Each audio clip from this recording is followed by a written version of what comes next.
Hello, and welcome to episode 99 of Super Pros Bros. I'm player 2, Eli, and with me, as always, is... Player one, Ack. And Robocop, did you know that this pod is on YouTube, SoundCloud, and Spoofy? I did not Han Brolo. Are those the same places people could Like, comment? hold on, share. And subscribe. I don't have a button to click. Sure is. Well, how about that? Props. uh, What is... so, what is up with me? Yeah. What's up with this guy? Dude, okay. We're going to talk about him later, but I don't have it written on my little notes because it's like a whatever. Mm-hmm. So, I have recently gotten fascinated and YouTube like head down deep for the Plant Slant. He's a YouTuber who makes a bunch of shorts that he kind of yes ands people's content, but links them and kind of does additive reviews, occasionally agreeing with them, saying ways you can make it better, differences, and it's all pretty much healthy stuff. I've sent you a couple of his, some of them being like, "No, you can eat this. This is fine." But he also does a lot of recipes. Mm-hmm. And I did one while I was making my coffee this morning. It is, I can tell it to you and you'll remember it. It is 1 egg, Mm-hmm. a dollop of mayo, a tiny bit of olive oil, whisk until like perfectly emulsified. I think is the right word. Yes, it is. Put it in, uh, like he used a ramekin, I used a bowl. Microwave for 40 seconds. You have an omelet. Put cheese, pepper, salt accordingly, and it's fucking good. It's like something you would pay for. I exactly the face I made right now. Reasons you should watch this on YouTube. My brother just raising an eyebrow to the fucking moon as best he can. Like, Yeah. dude, I was like bullshit. But also, the source it was coming from was a professional chef on a different thing, and then this guy who's like his job is now YouTube food stuffs, and he's a pretty level guy of like calling out bullshit, as I've seen on multiple videos, including some of the ones I've sent you, where this guy's just like, "Stop being stupid." I at least And appreciate he's always willing to try what he's like, yeah, he's even if all. it's terrible. I'm gonna send you in later for the other one of the other YouTube chefs we like. It's so great. I'll send it to you on her ad break. It's so funny. Is it Hollis or... No. It's the chef who's like either love shit or he's always angry in one way or the other. The guy that, like the legit chef that is wearing like a baseball hat, usually like an A's hat, I think. Oh, And he's usually okay, like okay, out okay. of 10, Yeah, would yeah, yeah. try, wouldn't Woody. try. Yeah. It's the shortest video I've seen of his, and it's fucking hilarious. It just gets to it's the crux of all of his person. Anyway, but yeah, I was like, I don't know about this one. It's gonna take me an egg and 30 seconds, whatever. Tried it. I was like, dude, this is fucking good. I could like, and it like it doesn't even look like garbage, but tastes great. It looks pretty decent. Like if you plated it, you would not know that it wasn't like made by a I, legit chef. oh, man, I remember the smell of microwaved eggs at fucking Restart, and it was just so bad. So I'm just like, mm. If you don't want to try it, I will do it for you when we're at home for Christmas in like 2 weeks, and you won't. It doesn't smell like that. It's only on there for 30 seconds or Yeah. 40 seconds, but it is fucking astounding. Um, but did that this morning. Um, so it's been 2 weeks since we recorded. In those 2 weeks, went to a Magic tournament that went like butt. Although was talking with my therapist about it and just had a dawning moment of, I mean, it went bad, but I'm treating it like it went like apocalyptically bad, and my win percentage was like 45%, which sucks. But it's not like, It's not winning, but it's not yeah, atrocious. it's not that like if I had won 2 more matches, I'm at my average win percentage. So it was bad, but it wasn't like heinous. It's like, You okay, did an 0-4 drop. yeah.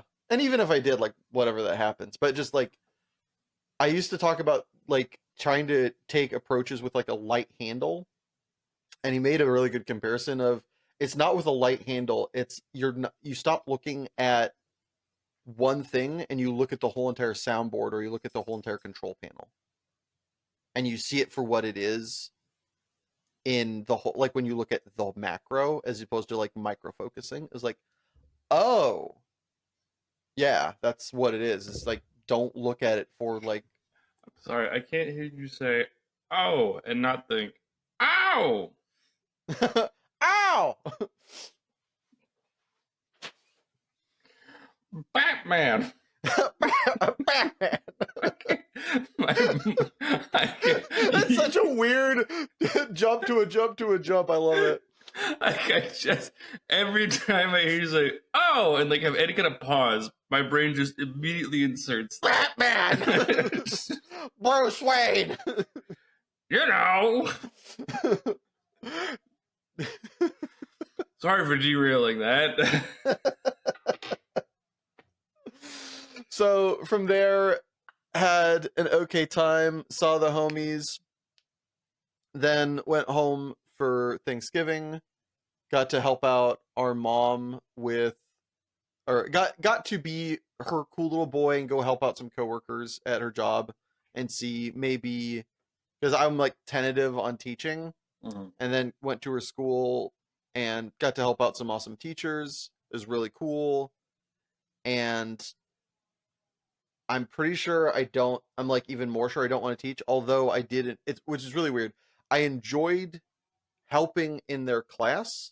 There's a couple teachers that were awesome to work around, but Mhm. it's like looking at what they were doing and like being like really critical of myself. It's like, nah, I fucking hate that. I don't know, I hate that, but I wouldn't like that. It's like this isn't what I want to do. I'm Sure. happy to like come in and be an aid from time to time and be of service, but like being the one that is the leader that is controlling the room and doing all that, it's like, nah, that doesn't jive with this processor. Um so that happens. See you for Thanksgiving. Is it fair to say, and I don't mean this as any shade, but that was the worst Thanksgiving meal the meal itself that we've had? Honestly, that I can think of, yeah. Yeah. Like Like, the other times I've not been at I have not been at mom and dad's or with mom and dad or family for Thanksgiving. I think 3 times in my life. oh wow. Twice, like the last 2 years, so 23, Hmm. 24, I went to Sean Rickles, and quite a while ago I went down to Colton's. But every other time you've gone Every to other mom time I and think I've you've been with flown? them. Oh wow.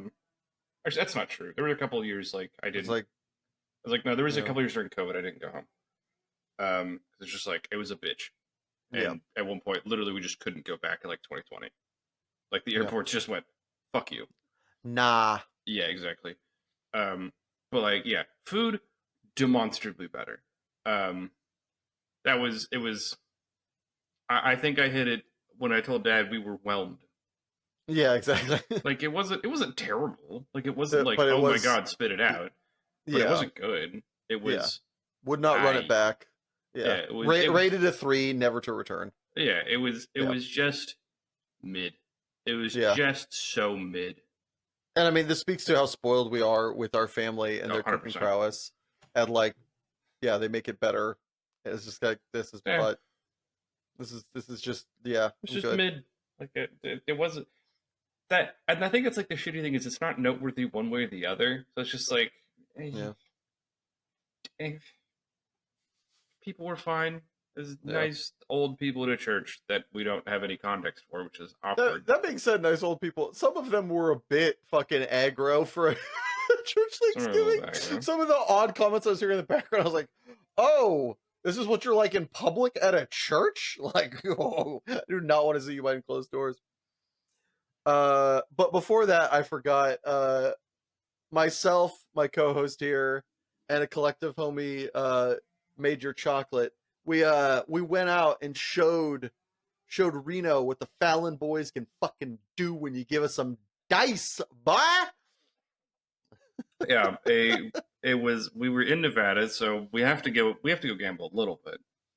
It's custom. We have to give back. Yeah, exactly. We have to help pay for the fucking Board of Education. We're supporting mom. That's the lie we'll tell ourselves.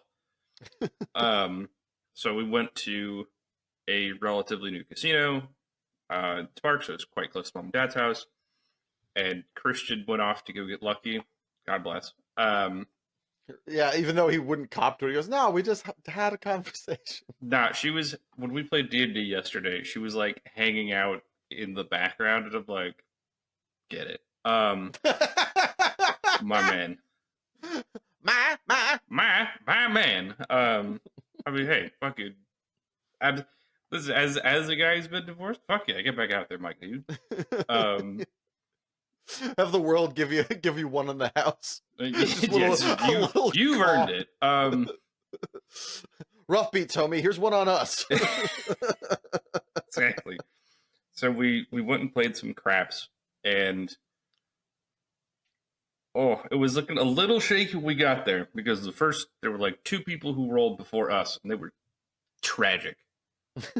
it was a oof. Then Colton got the dice, and it was nice. Colton hit a couple points, kept the dice for a bit. Everybody made a little money. Okay. I get the dice. My roll isn't quite as good, but it's not bad. Makes people some money. Okay. Isaac's comment before he gets the dice pushed to him, he goes, people are going to be happy when I'm fucking done with these. Like the most negative fucking context. Like he's just like, oh my God, I can't believe it. Or did I see the future? No. Absolutely not. You were so ready to just like throw the dice, be done, go home. Like you were just like, ah. I don't want go home, but it's I don't feel comfortable. Okay, little context. Sure. Part of the reason I said that is last time I went dice throwing, they went off the table more than they stayed on. So I was like worried for I made a comment like kind of like not like you did say they're gonna hit the ceiling. Yeah, I was like they're gonna go high. Like I don't know. I'm not great at throwing dice at like meeting those requirements traditionally. Yeah. So it was nice that didn't happen. Sure. I didn't think I was gonna do like that good. Sure. Yeah. Motherfucker held the dice for nigh 40 minutes. Colton just started pushing a bet. So he originally started doing a $5 bet on the field, pushed it to 15, and then just started pushing odds as hard as he could. Colton made $900. I bet way more conservatively. I made like close to 300. I don't know. You made like 150 or something? I was only betting the pass line, and I made like 150-ish. I went from being stuck a little to up over 100 or up 100 or something like that. Yeah. Cha-ching. Yeah. But the energy at the table was so infectious, and because people start going nuts. Like, yeah, and that's the reason I love correctly so. Yeah, it's like the reason craps is fucking great is because if the table is good energy and someone gets on a heater, people just going bananas. Yeah. Some woman came over completely unrelated, just like, yeah! I was like, I don't know what's going on. I'm so excited. I want to be a part of it. Some drunk bitch meandered over and was like, how is this? It seems fun. Yeah, it's so cool. He's telling her how to play craps. As Isaac is printing money for the table. Yeah. To the point they have to go get more $5 chips because we exhausted the bank. Yeah. Fill her up. Yeah, so thoroughly good. So had a lovely Thanksgiving. Did a personal family version of Hot Ones, which went better than I expected. It was very fun. That went quite well. Yeah. Yeah. And also, especially given the depth of some of the questions. Yeah. Like I was worried. I was like, I'm gonna step on toes, and I did not. I mean, if didn't show. Yeah. So mom and dad were game for that, which was dope. Then flew home and weighed myself Sunday morning, plus 8 pounds. Just like I gained a turkey since I basically stayed the same. Yeah, that's fair. Thank you for taking one for me, buddy. I mean, I'm now down close to. I think I'm at. So before I left, I was just under 210, which I started the year somewhere in the 235, 240 range. So I'm down like a lot. And then was up to 217, and now I'm back down to 212 and a half or something like that, So, which is so really still good still because down 22 pounds over the year. yeah. No, I'm very happy with my Fuck yeah. progression, and Fuck yeah, it's yeah. a um, but like on the trip also hurt my back somehow. I think we're gonna end up switching beds when we go back because I need a firm one. Mm. Because like my back was not enjoying it. I've gone to the acupuncturist like 2 or 3 times. I've ordered up. I'm trying pillows to like be able to take a travel pillow that'll Mm. fit my neck better or something. I don't know. Okay. But between that and somehow this is awesome. Came back. That was the only thing that was bothering me. It was bothering me hard. And then somehow I bruised my foot just walking because fuck you. Creative. I was a little worried for a day or two and getting depressy that I might have like gout or something. And then I took a mental moment. I was like, wait, that would make no sense. Took a deep breath, fucking calmed myself down. I was fine. But I haven't been working out either. I've been like walking a little. I haven't been like, because I've been worrying about my back. I have been lifting. I haven't been doing sit ups because I'm like, I don't want to. I want to let this like chill out. I do not Sure. want to potentially stress any of this. So all that's without like much working out. Sadly, I think that might be some like minor muscle atrophy as well. Um, so when I get back, my housemate, I lend him my car frequently because he doesn't have a car, but he appreciates like borrowing one. He made the choice to not have a car. He was getting tired of it. He Sure. had a lovely Miata and it got smashed twice Oh. for no reason. It was just violence. And he's like, fuck this. I'm not going to have a nice thing. Fuck you. And so he's just like taking the bus, but occasionally likes to go around LA, which is hard on public transit. Not that it's easy in cars, but he appreciates having a car. I don't need Sure. it on most weekends, so I just lend him the keys. While I was out of town, I was like, "Do you want to borrow my car?" Because yeah, I was like, "Cool, just pick me up from the airport." He goes, "Of course." Before the night before, I go, "See you in the morning, cutie." No response. Morning of, I'm getting on the plane. I was like, getting on the plane, can't wait to see my baby. No response. I get off. I go, just give him a call. He's like, "Hi." I was like, "There's a beat. I don't know what to say." And I can hear his eyes widen. Just, He's like, "Oh, is it today, not tomorrow? I'm supposed to pick you up." I was like, "That is correct." He goes, "Oh," he's like, "Give me. I'm getting out of bed right now. I'll be on the road in 10 minutes." I was like, "Okay, buddy." It was the record scratch. It was at this yeah, it was moment he realized honestly he fucked kind. up. Yeah, it was kind of worth 45 minutes of waiting to have that like, oh, like yeah. So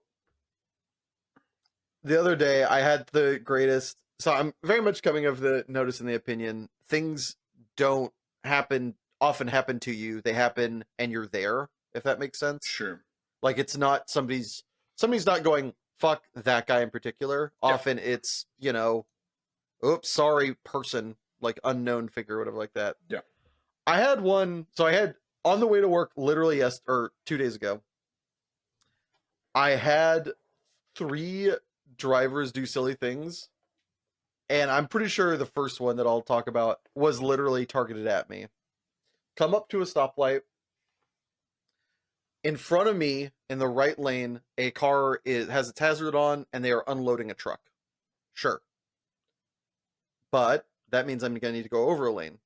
The car behind me, guy is fucking 5D chessing over here, sees that, gets over a lane immediately. I don't know how he saw around me, but like, because they were kind of tucked over in.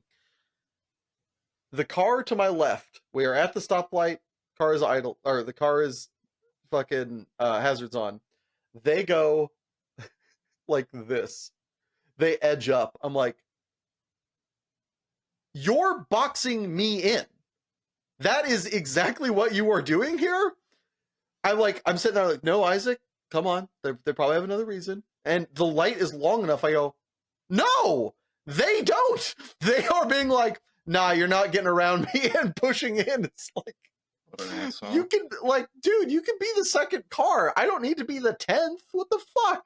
I'm like, nah. Look over, yell. It goes to yellow. I just let off the brake, start idling forward, and I fucking jammed down on the gas. I literally peeled out. I was like, "Woo!" It was like, fuck you, not today, sucker.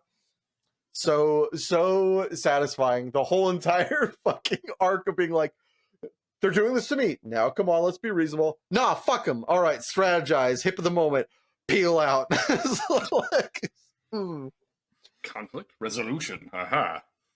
to continue their idiocy and douchedom, I'm pretty sure the same car or a make and model very similar. A couple blocks later, 3-lane road now. They are in the far left lane. Mm-hmm.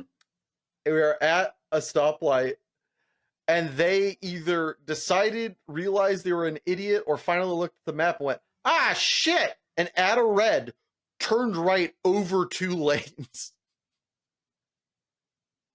It's just like LA drivers. Gotta go, you gotta go, I guess. Fantastique. I was like, Jesus. It was so dangerous, and also not so dangerous because there's like not that much traffic coming, but it's like, I guess these really are just guidelines. These aren't like rules. Nobody's gonna, like, if the cop's not there, no one's gonna enforce it. Yeah. I actually have a crazy driving person of my own, which is odd because I don't drive that much, so it rarely happens. When I was coming back from the airport, I had to follow somebody for like 1.5 miles through Bellevue. So like getting off highway, there's just like a bit of ramp up to go to my apartment. I had to just drive somebody who was literally in the, like, driving over the dotted white, so just in the middle. You've heard of double parking. Have you heard of double driving? Yeah, it's like not like a little bit, like perfectly the fucking middle. And so myself and this like other fucking van are just driving behind like this. I think it was like a RAV4 or some shit, who's just occupying the road. And it's just like, what the fuck?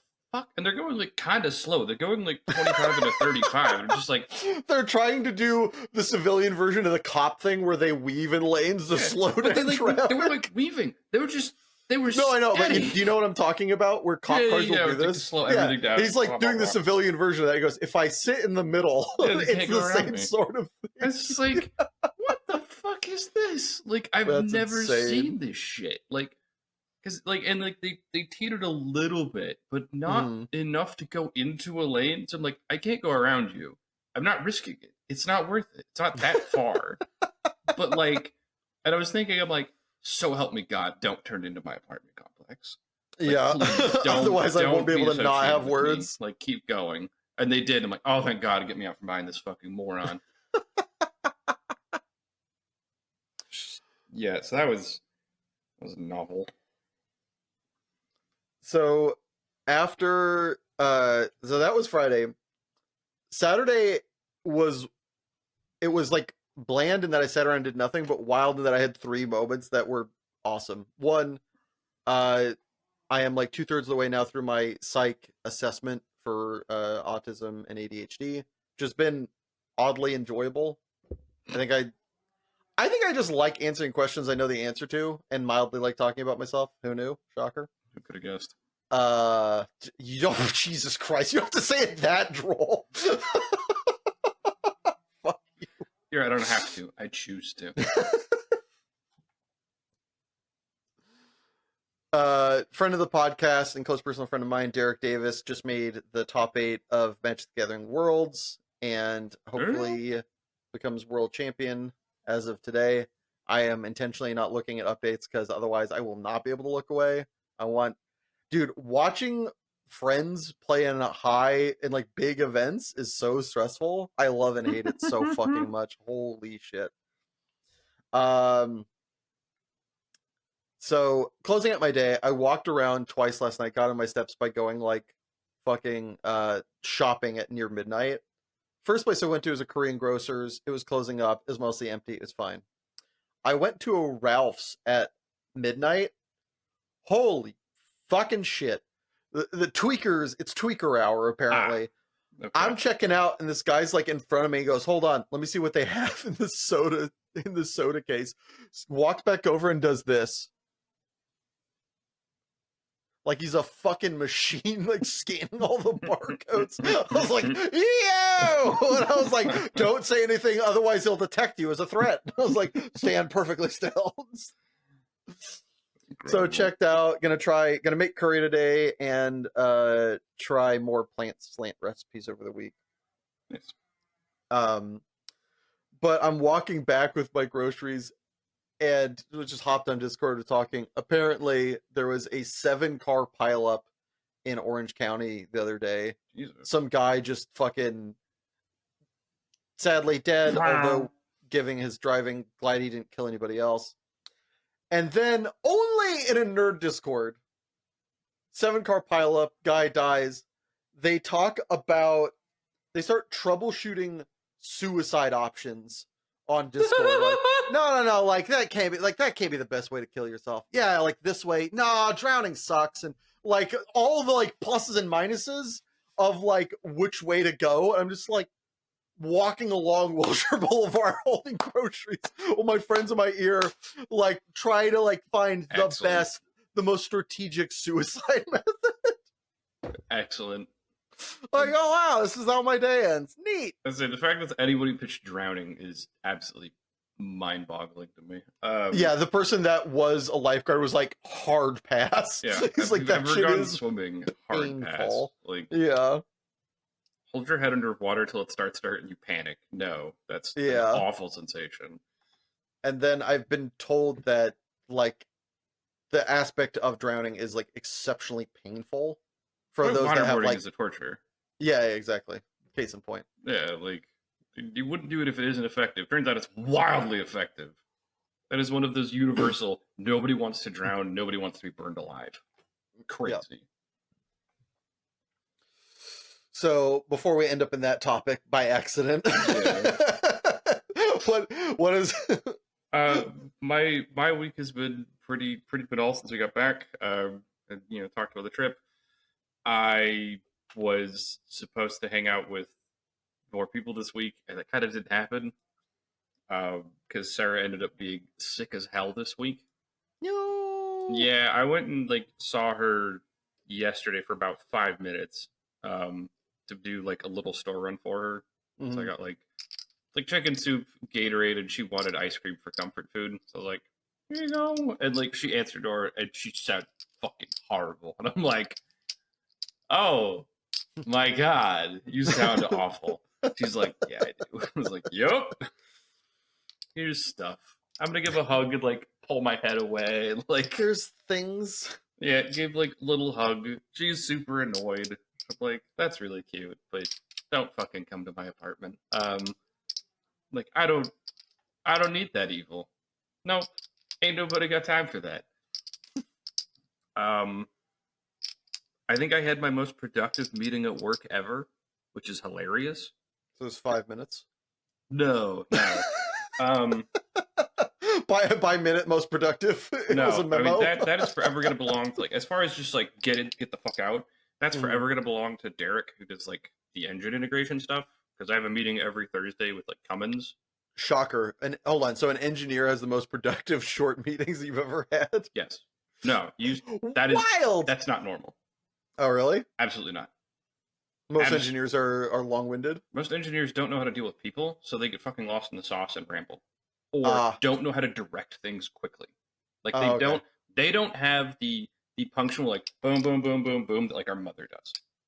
Okay. Absolutely fucking not. Derek is an exception, and I fucking love him for it. I want him to run every meeting in my life. Because that man has so much... Type 5, let's go! That man has so much shit to do. He's like, there's nothing else, I'm out. It's like, oh, I love this man. I don't like chilling with those people, but I do agree that I love working with those people. Like, I don't see him outside of this context. Yeah. But, like, God, he is great to work with, because he's just like, let's fucking...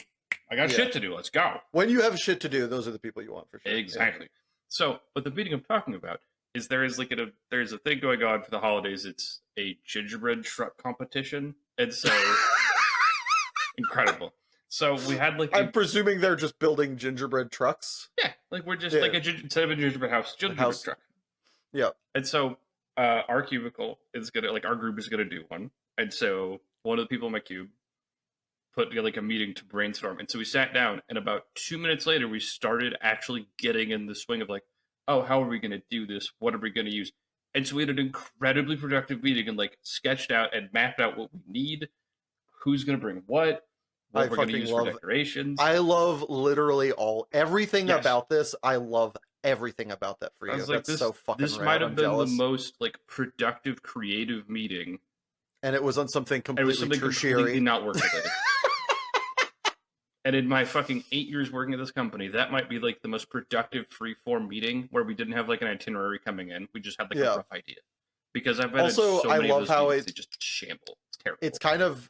I think your boss should appreciate that they might not that's the case because it's something that is meant to be team building fun that you kind of actually enjoyed and were productive in doing. Yeah. And it built team cohesion to some Yes. degree, probably. Yeah. That's Like, very good. it's that is we should do more of this shit, but I don't get to make those decisions. Yeah. Fucking, Sorry, you don't get to what now? I get to make those decisions. I'm wondering how many iterations of that until we get the same sound twice. Okay, twice. The other dumb notable things. So I play D&D in two different groups. And so one happened yesterday, and probably the best example of cause and effect I've seen happen. That's like, well, we earned this one. So we are effectively going through a swamp, and we find a dead person with a like clinging to a satchel, and we're like, well, look at the satchel. You gotta. Yeah, and so we find like a note that says, "Beware the scarecrows." It's like, turn around, and there's scarecrows that are doing the fucking weeping angel shit, where if you don't look at them, they step closer. It's like, God damn it. So Christian, in his fucking infinite wisdom, sees one of them has like a corn cob pipe. He's like, well, I want that. And I'm like, don't do this. Don't fuck with them. What are you doing? He's like, I'll be fine. He is wrecked. Round one, immediately gets crit twice, goes to the ground. He spends the entire time making death saves. He gets revived one round, immediately put back on the floor, back to making death saves. That was 9 rounds of him making death saves. So I've actually wanted to know this. I feel like, sorry, finish your story. That's like, wow, I told you not to fuck with them. So when it comes to the weeping angels from Doctor Who, what is the way that they end up beating them in the show? Or what are one of the ways that people have come up with that you can So like one of the ways they end up So they, and let me make sure that I understand it. If your back is turned, they move forward. So if your back is turned forever, they will get you. Yeah, they get you fast. They're really quick. And so it's when you're not looking at them, they move. Or when they are not observed, they move. Sure. So it's really great, by the way. I'm sure the reason that they came up with this idea of a character. Yeah, it saved them. It was a cool villain to make probably in the 70s or 60s that cost them no fucking money. Get gargoyles with different faces that are the same type. That's not hard, oddly enough. And then we move them around. Yeah. It's like so cheap. Yeah. Actually, I don't think they existed in old Doctor Who. I think they're a newer Doctor Who iteration. Either way, cheap as fuck, cool as hell. Yeah, I mean, simple but effective. So, how do they get started? Because otherwise, don't they just take over the universe in like a minute? They're limited in where they are. They don't have technology to speak of, like their gravity. Okay, so they can't get. Okay, sure. Yeah, and like they don't propagate really. So like there aren't many of them. Okay. Yeah, it's like the whole and the way they don't they the what is it? He said like they're the most polite killers in the universe because they don't kill you like they don't like rip your head off. They like Yeah, zap you back in time and effectively feed on the potential your life might have had. yeah. So like Which is leads to one of the saddest suicides in the show, right? Of like one of the characters like intentionally lets themselves get got because their partner got. I think so. There's Yeah, been a couple places they show up, and yeah. so like there's probably a couple modern ones that I haven't seen. Okay. Um, It was one of the doctors you would have seen, so I think it's just not clicking. yeah, maybe. It was either Um, Tenet or fucking. it's it's not. Oh, I think I know what you're talking about. It's not like a suicide. Well, It's she like intentionally gets got by the angels so she can be with her partner. I don't remember this. The only thing I can think of is like somebody's like friend is got, and they get like a letter from her son. That's not this one. Okay. Or that's not what I'm thinking of. Anyway, Anyway, so how do you end up beating him? um, What is the? usually they just end up leaving. Or they're like Oh, they. they get they can get bored. Well, no. Like people just get out of their vicinity. Yeah, yeah. Yeah, like it's like I think the other time that I remember like when Tenet is around, they end up putting like a big fucking cube over them. They just like basically lock them in a big room. Oh, Like they that's that's interesting that beats him, but sure. like yeah, I mean you could just put them in a big enough box so they can't get out. Is kind of like basically make a quarantine zone. Don't let anything go in here. Um, What stops them from moving out of the zone? They just can't open a door or break a box. like they just can't break through. Like I think they just put like a huge dome of steel and they reinforce it with some other sciencey fictiony nonsense. Oh, okay, Uh, sure, they they do science fictiony nonsense to keep them in a big quarantine zone. makes sense. Um, anyway, um, yeah. So Christian gets absolutely slapped, and somehow survives for so long, which actually is kind of miraculous. And Colton also rolled like a monster, like he Jesus. I think he rolled like a 23 times in a row for enemy rolls. He wanted his party The to Fallon boys are at it again. yeah, he wanted his party to die. It was a little nasty. So, but yeah, immediate cause and effect. Good God. The other hilarious one is so in the other campaign, Nicole. So I'm playing it with Sean, Nicole, and Hybris, and Shuck is our DM. And any time that Nicole gets into something, it immediately starts like a side quest. And so it's gotten to the point that anytime that she starts talking to somebody, Sean just goes, "No, no more fucking side quests. You need to stop this shit, Buns. We don't have fucking time. We've things to fuck off. No." I said no.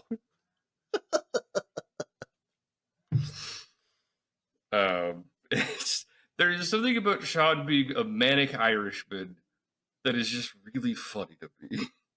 Yeah, it's great. It's it's pretty delightful. Um, so yeah. Otherwise, I've gone to work. I've played some video games. I've been playing some Risk of Raid 2 again because it's fun. And I got dragged into Fellowship, which is kind of scratching the weird little itch I had when someone talked about playing World of Warcraft. But it's not WoW, thank God. Um, get away from me, Blizzard. Um, Away from me, Satan. yeah, step back. Anyway, so what are we talking about today?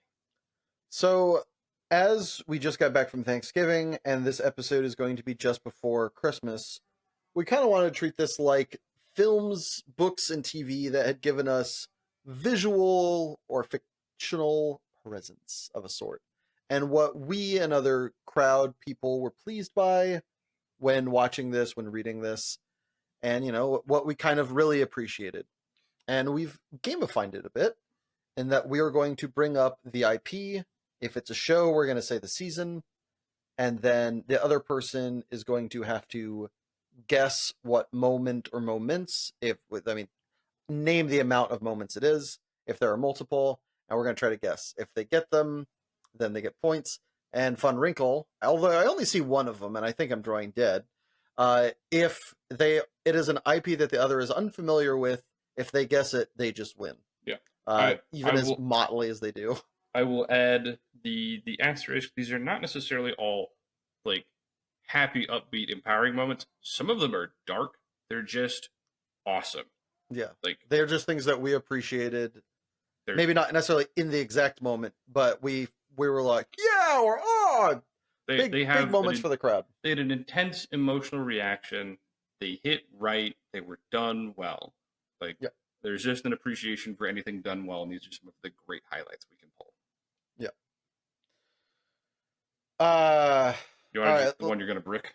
Just get it Yeah, out of the the one way. I'm like drawing dead. Give me like the first one up, First up is from and the series Twig. yeah, Twig is a book series, right? It is a web serial.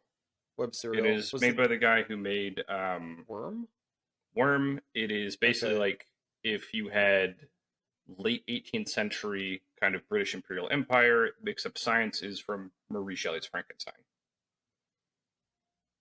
Is this Um, the bank heisty thing where a character is able to blow up something?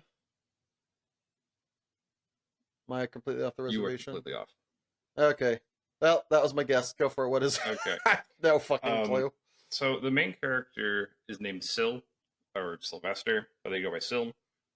And Syl hallucinates, and their brain just kind of deteriorates over time because they keep drugging. They're a drugged out child basically, and it's when they're a drugged out teenager. Um, and they have kind of a psychotic break where all of their hallucinations go away except one, and they hallucinate who is called the Infante, who's the prince, and he is the big bad of the series. And when the Infante shows up, bad shit happens because he goes into a fugue state and just loses time. And so Syl is next to his like long-term friend and the only one of like his original crew, Jamie. And Jamie falls asleep and they're alone. And despite the fact that he's handcuffed, Syl goes, "Oh no." And the Infante, like this hallucination of the Infante, walks in. Mm-hmm. And so Syl just screams for someone, please help, please help, please help, because he knows what's going to happen. Or he And the thinks he knows Infante what's just gonna like happen. walks up and goes, "There's no one here to help you," and like puts his hand over Syl's face, and Syl blacks out. That's insane. It is the nastiest cliffhanger I've ever experienced in a show, movie, book, whatever. I was never like, I don't give a fuck what responsibilities I have. I need a resolution to this. I need to know. Because the next chapter opens with Syl has degloved his hand, ripping free of the shackles, and Jamie's not there. And instead, Oh there's a bunch no. of people basically holding Syl like at gunpoint to keep him subdued. And so someone walks in and says, "Do you know what you did?" It's like, Jesus Christ! Do I want to know what he did? He tried to kill Jamie. Someone interrupted him. Okay. Yeah, but like the suspense is agony. That's awesome and awful. Yeah, it's so brutal and it's so helpless. You're just like, no, somebody please hear him. For the love of God! It was also where I learned what degloving was. And Yep. yeah. I found out what degloving was when I heard about it at so this is awful. But now that I remember, you have to too. So there was a game that people were playing in the Arcata, the center of Arcata. It's called it's not called the Quad. What is it called? The Arcata Square. So Okay. there's a center of town. It's just a square block with a little park in the middle. It's surrounded by bars and fun restaurants. Sure. At night, the bars are letting out or beginning to let out, and some people were playing a game where they would put a nickel on top of a stop sign post, jump and grab it. Oh no. One of the guys was married. He jumped, grabbed Oh, it it, and caught his the wedding ring. ring caught, Oh. He and loved his finger. degloved his finger. And I was like, "What's that?" And then I looked it up. I was like, Yeah. Ooh, it hurts. All right. All right. So, all right. So next up on mine, we've got Breaking Bad. I only have. There are many awesome scenes. There are a lot of good. I only have one listed here that was like there could be more. I only had one listed here before. I'm thinking of others, but I don't want to sit here and like. What season is it in? Season 5. That did not help me. Oh balls. So season 5. I think season 5 was the two-parter, or it was the season before the last season. Oh. I don't know why. For a second, I thought it was like 8. Okay, so season 5 is the last season. I think so. I think there might be 6. How many seasons? Okay, so there's 5 seasons in total. It's I believe the first half of the second season. Okay, so Maybe it's it's the second after one. so it's after Gus has died. Because Yes. Gus dies at the end of season 4. Yeah. Okay. So I'm trying to think. Let me see if it's in the If you're guessing, it's not the end of the show with the. So it's the first half of season 5. Okay, so it's not the trunk gun. No, although that is a banger. Like, it's a banger. I think I have to make it one scene or about 15, so I made it one scene. Yeah, it's like fair.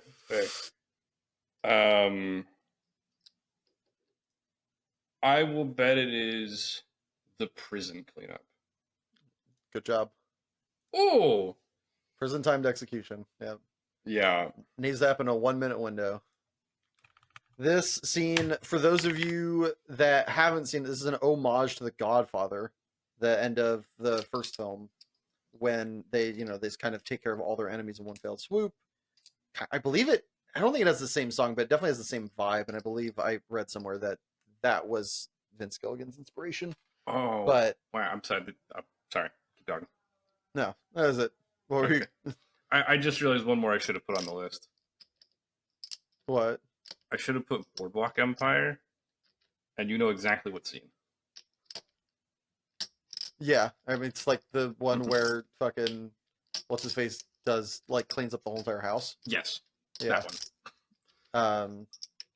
I can't remember his name. It's not Howard. It is not Howard. It's not Howard. Haro. Haro. Yeah. It's closer than you think. Yeah, it is. For being like a letter off, it is. It sounds remarkably like suburban dad to grizzled war veteran. 3 letters. Yeah. Also, first name versus last name, but yeah. So what? Because there's so many other good ones in Breaking Bad. Like, I mean, there is the trunk gun scene. There is the scene in season 1 where he kills the guy with the bike lock. There's the body falling through the ceiling because Jesse puts it not in the right tub. He assumes the so there's that. Tub. I mean, the first one that I remember sending to you and Dad was the fulminated mercury. Yeah, you're right about all but one thing. This isn't meth. Boom. That one probably is the one that second makes it up. Are there any others? That's why I asked for season. Because like if you say season 1, I'm betting it's that. Yeah, for sure. It's fulminated mercury scene. I mean, there's also, I was thinking, there's another really good one in 5 where he's like, say my name is fucking money as hell.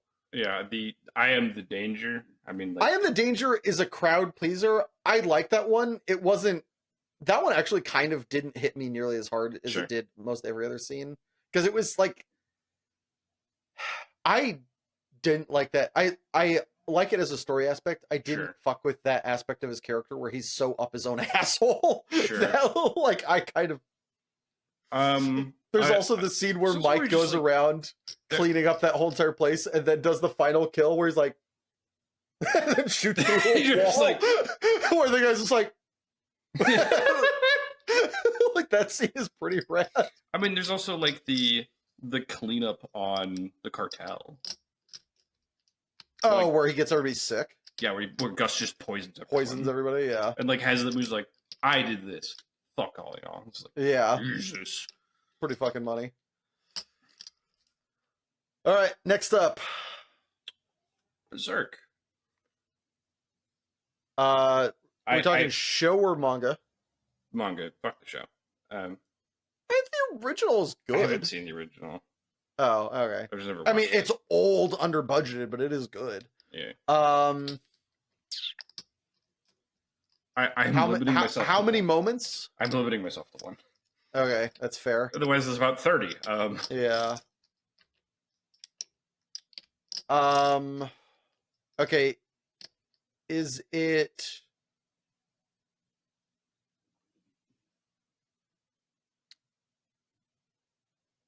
I don't know if either of us are gonna know without it kind of being a delineating point. So, is it before or after he gets the berserker armor? it is before the Berserker armor. Uh.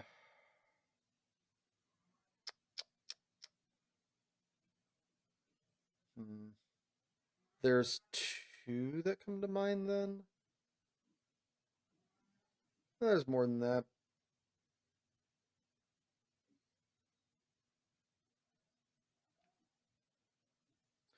There's a problem is one of the delineating points could be the moment. So I'm like, I can't ask that.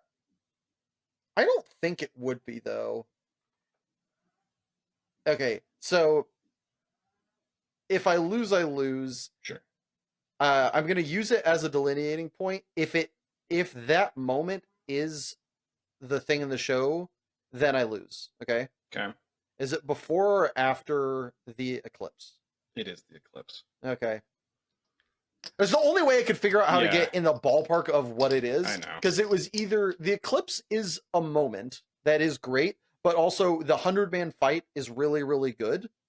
Yes. The fight with Zod is really, really good. Mm-hmm. The I mean, him and like in the later points coming back, yeah, I was willing to take the L on the eclipse. Yeah, the eclipse. Yeah. It's Iconic as it's fuck. iconic as fuck for a very good reason.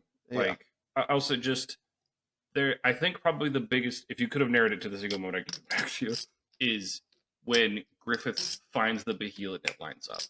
Because it's like, oh shit. Yeah. Because you know, Yeah, that's a good point.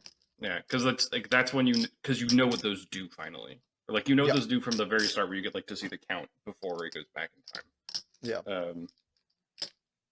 So yeah, just that, and then like the change in scenery to like the effectively endless horizon they get to see as the world Yep. like twists around. It's just Jesus, Yeah. like it's so good. Nah, yeah. I probably I felt like guessing that, but I wanted to be too mathematically precise and like splitting zones that I couldn't think of another Yeah. way to do it. Yeah, like it's just, it's so Yeah, good. I mean, it's iconic. Other shows have sort of like made moments that are very mimicking of that. Yeah, So like, I mean, how can you not? It's just like a I mean, banger. for God's sake, like all of FromSoft takes so much of their inspiration from Yura's work. Like, Yeah. yeah, it's.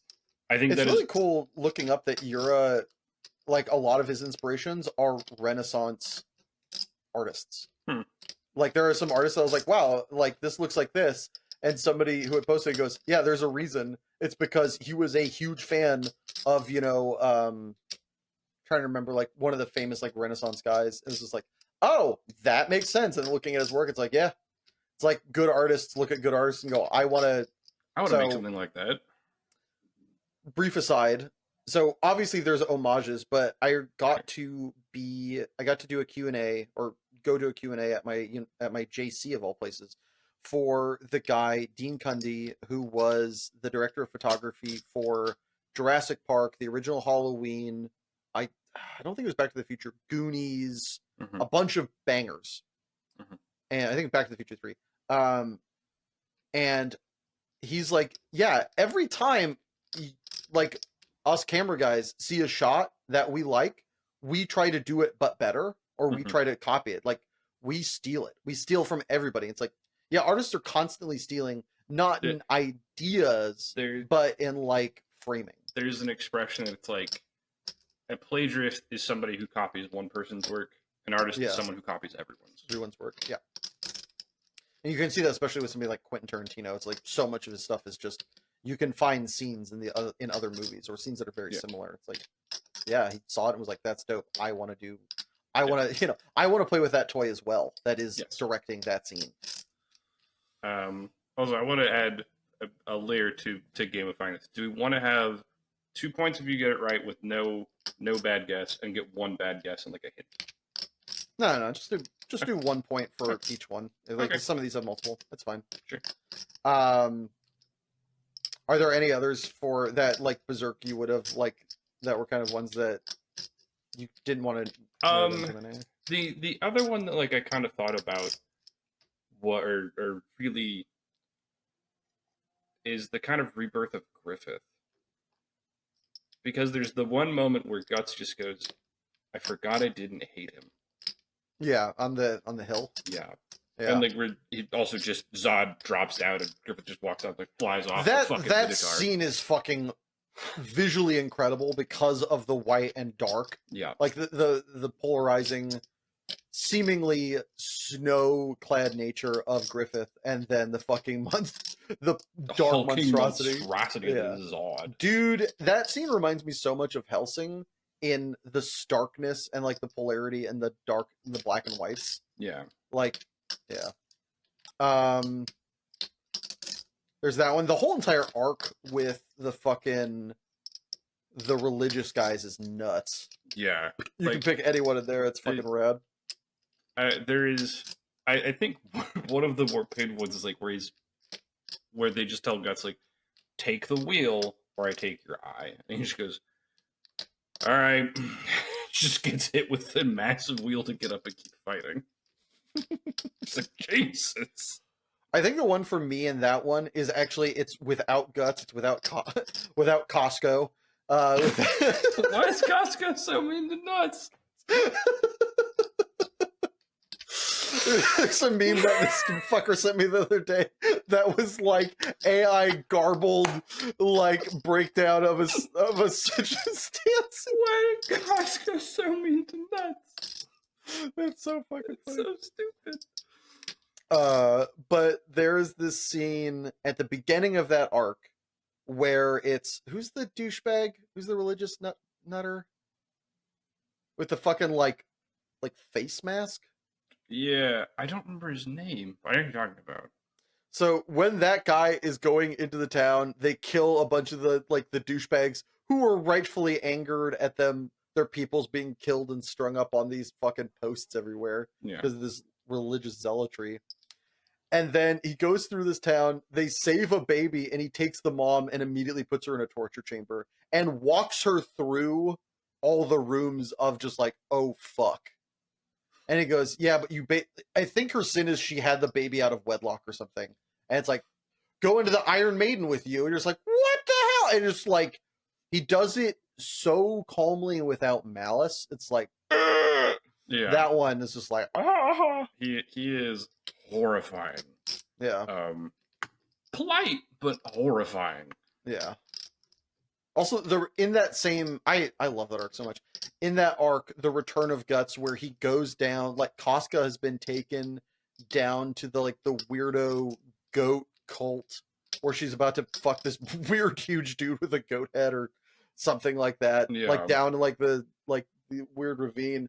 He shows up and there's this cell that he wipes them all out, like this fucking 6-spin move, and the next cell it's just bodies. The whole entire page is white except for around the frame are these bodies just spinning off in multiple pieces.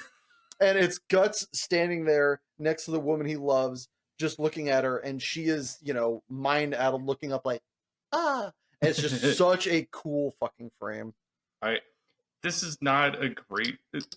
I love this moment because it just has a wonderful bit of thank you. But it's because there's the stupid whore, literally, it's her job, who is part of the crazy cult, and the other prostitute, the one who has a brain, finds her, and she just grabs her and just spanks her for being an idiotic beats child. Her ass. Yeah, yes. It's the redhead who's kind of the matriarch of their little group. Like she's not quite the madam, but Who close. who also, I love the way her story ends. She basically ends up hooking up with the knight who takes care of her. Yeah. Is like her save, and it's like that's somewhere between demeaning and just the best result for her is that she finds a knight who's like, that pussy good, here's some money, and she's like, my hero.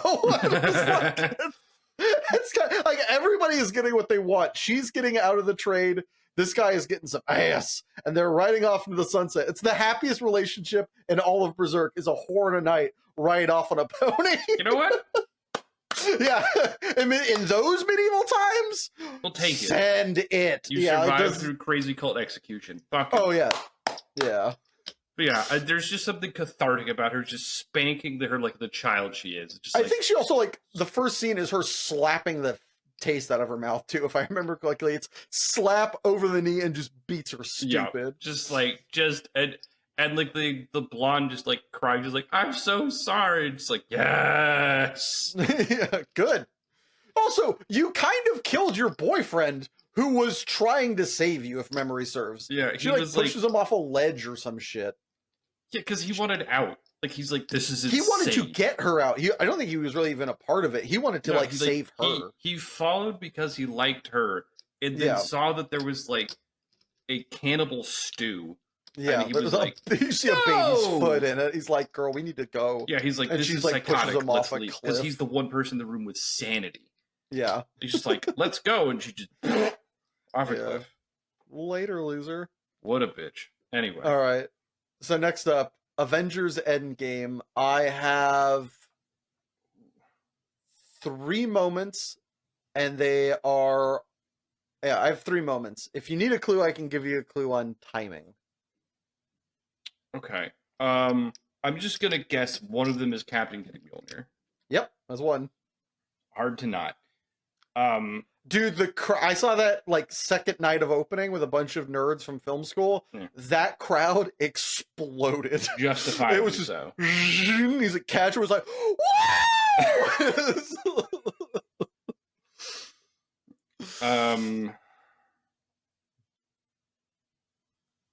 I think 2 is probably the I am Iron Man. That's yep. Okay. Or probably the third. It's in between. There's the third moment is in between those 2. Yeah, the I am Iron Man brought me to tears and like gave me an erection. I was so about that moment because I know what's happening in every aspect and I love it, and it's hurting beautiful. me. It's just great. Yeah. I'm guessing 3 is Tony hugging Parker. No. Damn. Okay. On your left. Hearing that over the comms when they're fucked and they've like reversed it, or like, you know, they think they've done the thing and they're still fighting and they're losing because that, like, they have lost to Thanos at that point. He has kind of beaten the 3 of them. He is beating them silly, yes. Yeah. He's beating Fat Thor, Tony, and Cap. And they're like kind of fucked. And then over the comms you hear on your left. And then the portals open up. The portal's cool, whatever. The on your left and what you know is coming. I'm saying it now. Goosebumps. Yeah. That's... Yeah, that. Fair. Yeah. Yeah. Fucking bangers. Any Avengers Endgame specifically? Because we're going to get Infinity War in a minute. Yeah.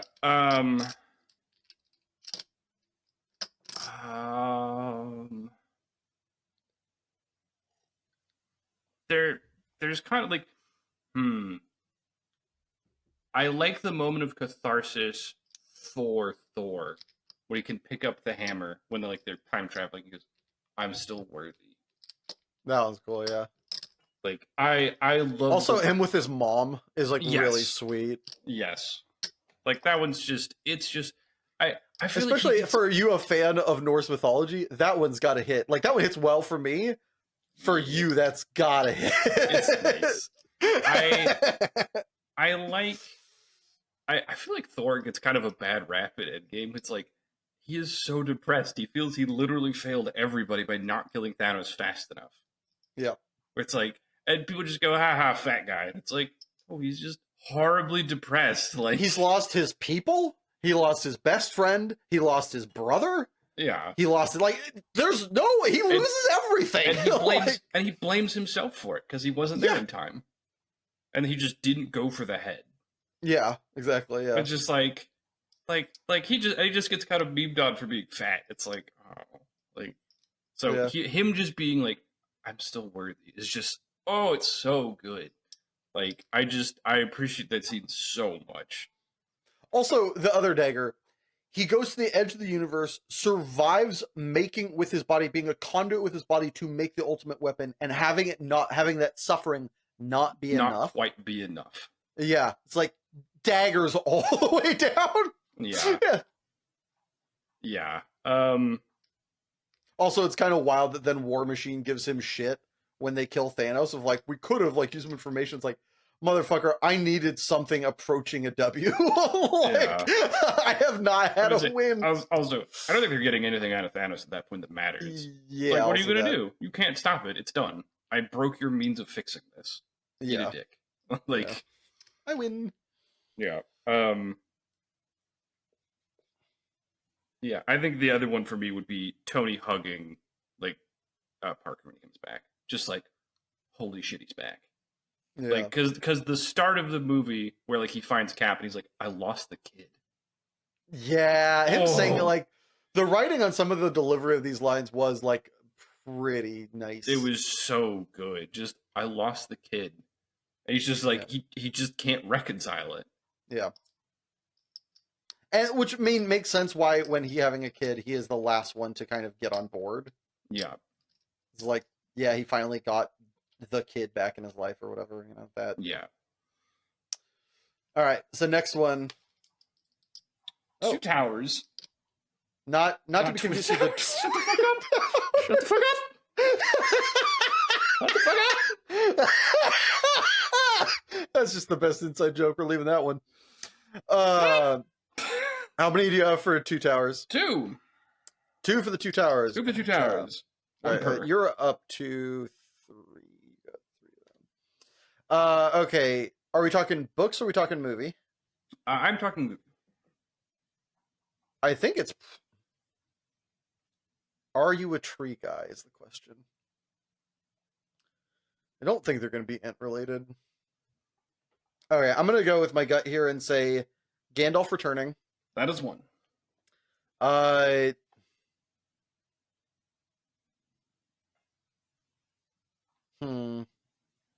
right, I might be talking myself into a different one. It's between 2 of them.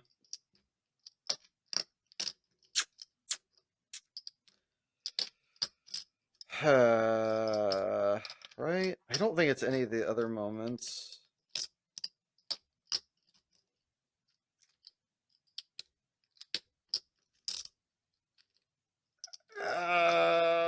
I can't win either way if I get this wrong.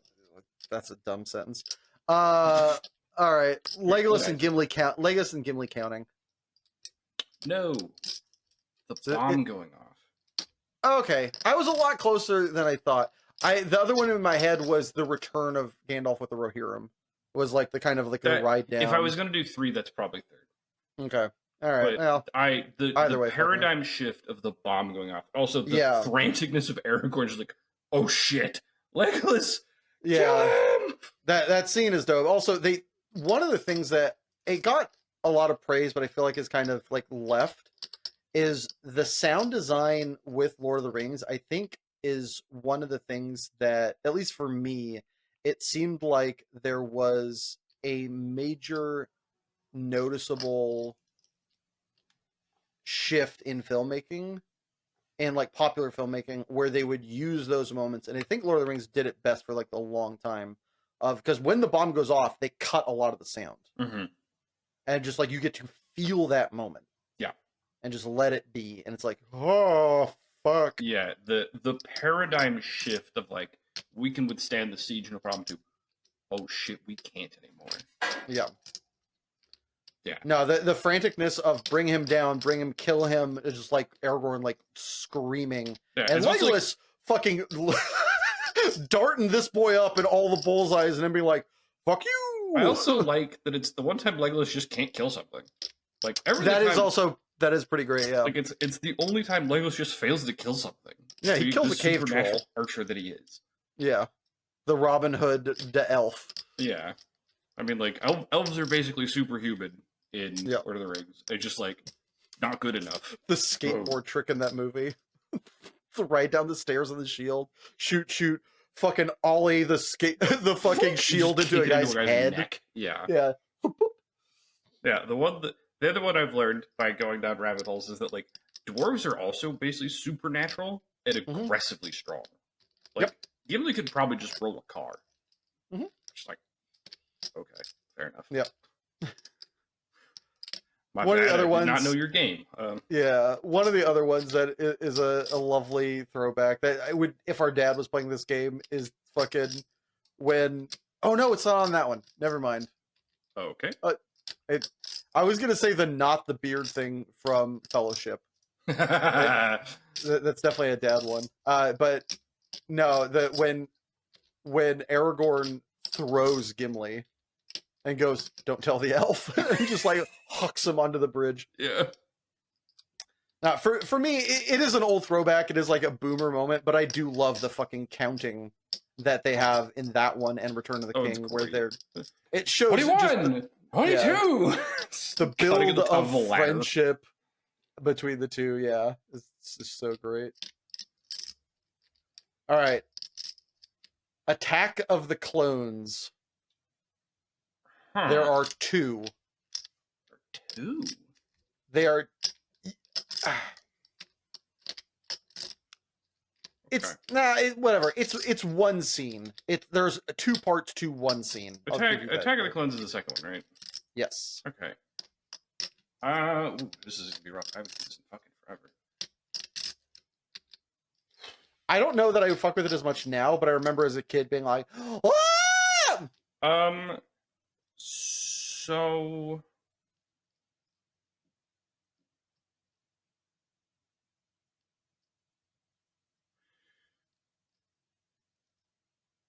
my so I guess for one is like um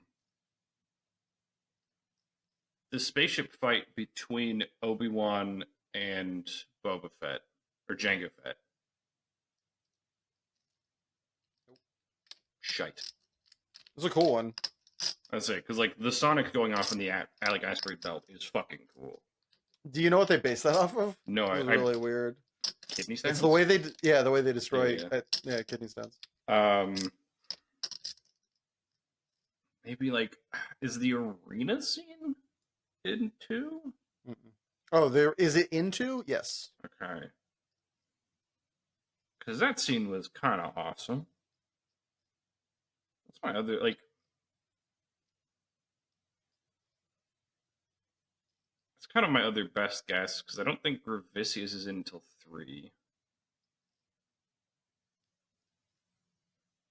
So that's your guess. Yeah, it's probably the arena scene. Who's Revicius? Gravicius is the guy with 4 arms. He's like Gravicius. Yeah, he's the droid. No, he's not in. He's not in until 3. Yeah. So I was like, wow, that's out. Yeah. No, it's not. It's not that one. So, do you remember what happens after the arena scene?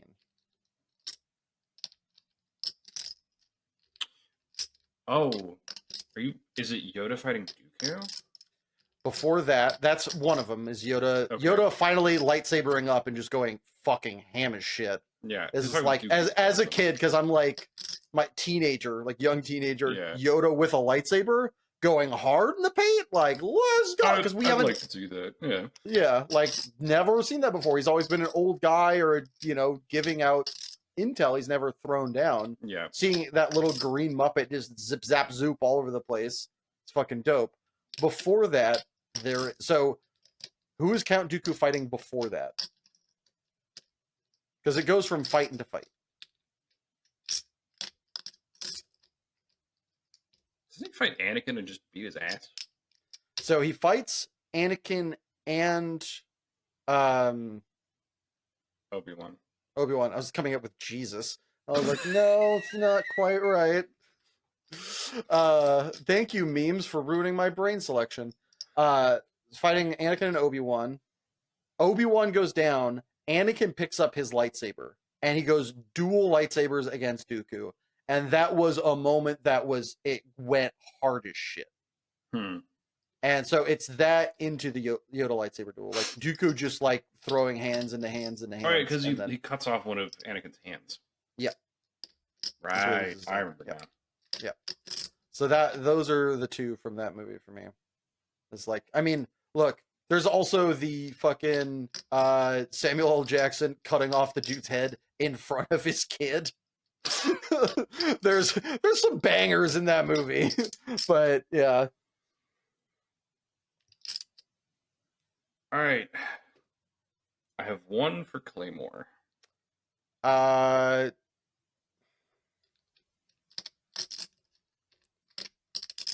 okay.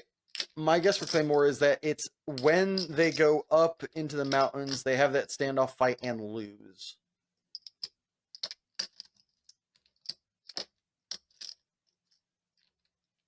Stand up. Guess not. Yeah, they end up like fighting an awakened and like lose to like a lion in the end or some shit. Oh, no, it's not that. Okay. It is at the start when Teresa loses her hands. Oh, sure, the fight where Teresa dies. Yes. That's, I mean, to quibble, that's not at the start, but yeah. Okay, sure. Like, Yeah. but it's not that deep in. No, yeah, it's like the backstory arc. Yeah, we're just like they think Priscilla is calmed down and just her hands are gone. It's like, Yeah. oh, That's another really good one. I remember that one is really good. The one that like really hit home for me is when like so many of them die, and just like so many of the characters you have been like surrounded by, shown, and like a lot of them get they rinsed. just get rinsed. Yeah, they're just like, oh, you're all just dead. It's like you're fighting something that you cannot beat. Yeah. Now Teresa losing her hands is another like great like what moment for sure. That one didn't hit as hard because we know she's dead. It was just the how. The how is fucking rad. But I was gonna say the other one that I might have put is the kind of paradigm shift when like the society releases the things that don't die, and like seeing them claw down the other big like awakened. That's in like the towards the end, right? It's like a little past the midpoint, yeah, but like where they just see like you just see like Isley and like I think her name's like Alicia just getting like eaten alive and just unable to stop like a horde of them basically. They're just like, holy shit. Because they're just characters that seemed immortal and just suddenly aren't anymore. Yeah. That one, moments like that were really awesome, but also changed the manga for me where I was like, we're getting too big and weird. Sure. Like that. I mean, it was cool, but it started the problem of like, where do we go from here? Like we started losing scope on that one for me. Sure. But the Teresa losing her hands is still, I mean, I've rewatched that moment. It's fucking, it's sad and metal as hell. They did a really good juxtaposition with that one of she is Jesus on a stick with great hair and just fucking just dropping everybody, and then just getting in 1 second she's dead.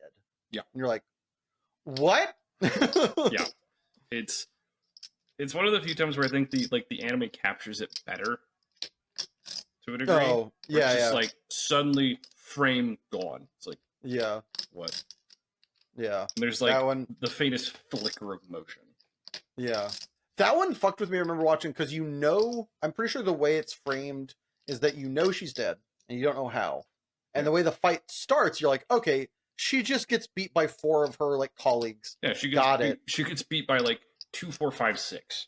Yeah, like that makes sense. And then the fight starts happening. You're like, oh, she's gonna make it out. What? She's gonna run into an awakened or something? Like what happened? And then and then it just happens. It's like in a like, yeah, it's a great kind of almost like off screen, like car comes from off screen and hits like the car from the wrong direction. Yeah. All right, next up, Avengers: Infinity War. I have one. Ooh. I don't think you'll have the same one I do. So Ooh, we're going interesting. to move from that. Hmm.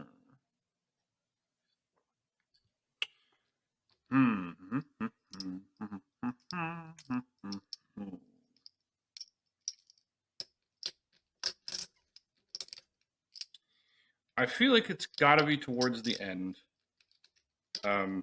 I don't think it's this, but I have a soft spot in my heart for the line from Black Panther, which is, "This is Wakanda. All you will find is dust and blood." Jesus, Banger. That's your guess? an awesome fucking like. That is an awesome retort to surrender and we'll let you live. Like, fuck you. Just like, Yeah. okay, No. sorry, sir. Is that your guess, or is that No, a? I know it's Yeah, not yeah. that, but Yeah. It's not. I forgot about that line, but it is a hitter. It's that line slaps. Yeah. And I can't do Chadwick Boseman's delivery Yeah. for several reasons. R.I.P. Chad. Yeah, bangers all the way down. I will bet it is probably their kind of coordinated assault on Thanos on like on the Titan moon.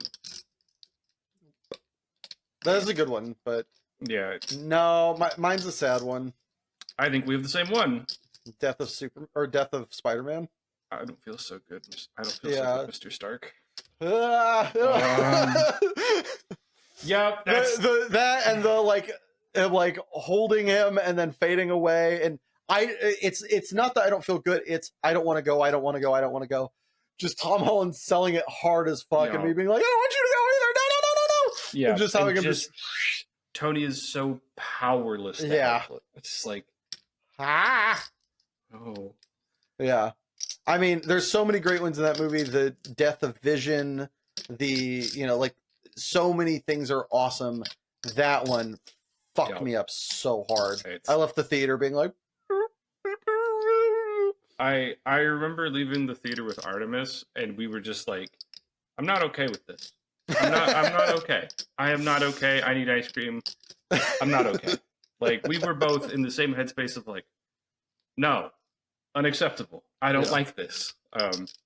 Yeah. I mean, there's the hitters of like fucking. He said leave Squidward and like fucking fighting the one like weird creepy needle guy in outer space and all that shit is a lot of cool things. I'll do you one better. What is Gamora?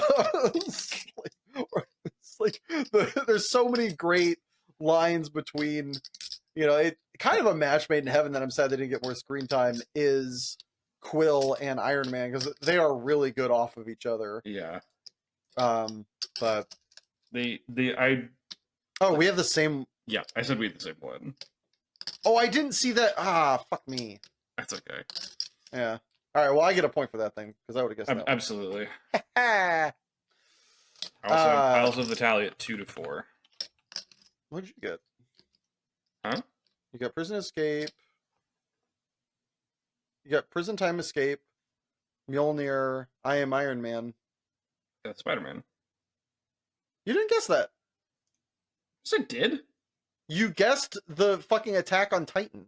Oh, it's true. Let's try it, Cheats McGeats. That's right. I said, like, I don't think it'll be the same one I do, and then you did. Yeah. My brain. And then you were like, "Oops, we're related." Yep. Okay. So, yeah. Yeah. I have the other one I debated was the kind of one-off fights with Strange and Iron Man against Thanos, just because it ends with this line of all this for a drop of blood. Yeah. It's like, Jesus Christ, he does not go down. No. Those are that one of the things they did so well in the first one and the first half of the second one was that feeling of depressing inevitability of the villain. It's just like he just can't be stopped. Damn. Yeah. Yeah. And they started it really well, although I don't like the ramifications of it character-wise. I think it is good writing-wise. But him beating the Hulk is a great way to start that off of like, y'all are fucked. Yeah, like you are out of your weight class. Yeah, he just beats the Hulk. I don't like the way it affects the Hulk's character because the Hulk is an awesome character, and to have it be fucking Banner is like really lame. Banner is like pretty annoying character when he has to fight. When he's talking, I don't care. When we're fighting as Banner, I'm like, this sucks. Anytime Banner has to fight as Banner, I'm like, boo! Yeah. Oh, we want the other guy. I mean, to be fair, he doesn't do much. Like, there's No. only basically the end scene in Endgame Yeah. where he's fighting his banner. So it's not too bad, but It's not too bad, but that scene does fucking. it's As far as him going, I'm like, well, this is lame. yeah. All right, next up, we've got Rogue One.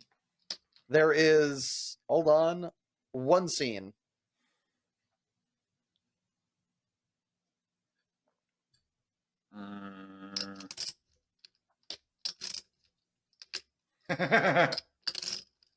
I think it is Darth Vader in a hallway. Yep, it's the movie's good. The ending is unbelievably great.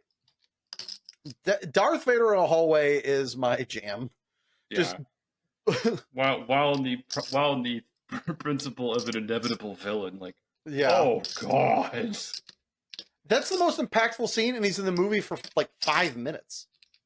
Yeah, like not even 5 full minutes of screen time. He just is a presence for 5 minutes. Yeah, he's not in the movie until like the last scene, I think. Yeah, or as far as I'm concerned, I mean, think he he's literally in a never couple, talks. I think he does talk in some of the meetings with the general, but like those are kind of. I think he interacts with the dude who's in charge who ends up dying in the end. The the wannabe general douchebag. I literally just thought you don't see him until that hallway, and then he just rips everyone apart. I mean, definitely the only time he does anything in the movie is that hallway. And yeah, it's like so. It really sets a great tone if you go watch that last scene and then turn on A New Hope to feel that hallway, because the hallway in the beginning of A New Hope is good, but watching that before puts it in so much better context. Yeah, it's like, oh, this is a meat grinder. Holy shit! All you can do is slow him down. Yeah, I mean, yeah, the giving the information to somebody else to get on a plane or to get on like an escape pod to get out of there is so depressingly awesome. Yeah, just like, yeah, all you can do is like the idea, like thinking about the way they must have felt. We need to do this for other people. We're definitely gonna die. It's just like, oh, that's so fucked. it's all martyrs all the way down. Yeah, martyrs all the way down. Yeah, it's. I think the only other scene I might have given is I'm one with the Force is with me. As he's that like one's walking. That's a hitter. I yeah. actually just got goosebumps saying that. That one's a hitter. Fucking what's his name? It's a martial artist guy that you're talking about. Yeah, Donnie Yen. Donnie Yen, yeah. Just like as he's walking to the control panel blindly, I am one with the Force. As shit's exploding and he's getting shot at, he's just like placid. It's like, yeah, come on, get it. Come on, get it. The Jedi monk. Yeah. Yeah, as his friend who's supposed to do the part that needs eyes is dead. And he's just no, that's the reverse. You have that backwards. His friend does it for his friend who is a non-believer. Does it? My God, I do him. have it inverted. Yeah, no, Donnie Yen does say that, and multiple scenes. He says it like as you smack him with a stick, which is glorious. Yeah, just fucking, just Buddhist monk in Jedi Town. Yeah. Oh, that yeah, I love. Okay. Yeah. Thank you. Yes. Alan Tudyk, like fucking as the robot, the sassy robot. droid. You gave her a gun. Do you know what her odds of using that against you are? It's high. Fucking just so great. Yeah, like the finale of that movie is so good. Like the culmination of everything it kind of sets up. It's weird having the best moment be when all these characters you've grown to kind of like die. Yeah, but like but you kind of knew what it was coming into it. Yeah, and it just has the payoff it wanted to. Yeah, and it just hits the note for each payoff and like each meaningful sacrifice appropriately. Yeah, it's just good. Like it's just this is the culmination and climax we wanted, and it's what a payoff. Yeah. All right, next we've got Chainsaw Man. How many moments do you have? I am picking one. Is it the manga or the show? It is the show. I've not read the manga. Yeah, same. Huh. I debated 2. I'm good with 1. The two moments I'm thinking of are so close together, it's kind of poopy.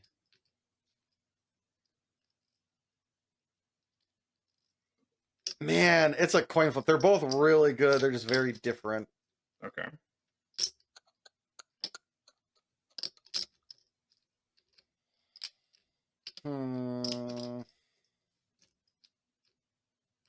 I'm going to say it's the pink-haired bitch just flattening about 13 inmates. That was the other one I thought about, and no. Damn it. Okay, is... so it's the scene where that they lose, where what's-her-face with the eye patch loses all of her limbs and still, yeah. Fuck. Yeah. It's between those two. It was like, and they're within an episode of each other. Yes. It's like tail end opening of the next one, basically. Yep. Or I think it's tail end into tail end, but yeah, it's the I'll give you everything, save him. And just watching her literally lose limbs and fall apart, it's just like it's that one's so heartbreaking. It's so beautiful, and anime's awesome. It's so beautiful, so heartbreaking at the same time. And then to have it not matter is like, oh no. Yeah, it's such it's the most painful, as people that have written content, it's the most painful thing that you can do, that is the most beautiful thing that you can do, of having people give everything and having it not matter. Yeah. It sucks. In a way that doesn't feel like it's cheating. Yeah. Like it's where the character is like smart, you understand it should work. They're not being stupid. Yeah, they're not like being illogical. It's their best thing to do in a desperate moment. Yeah. Like, and it just doesn't matter. That one fucking cored me.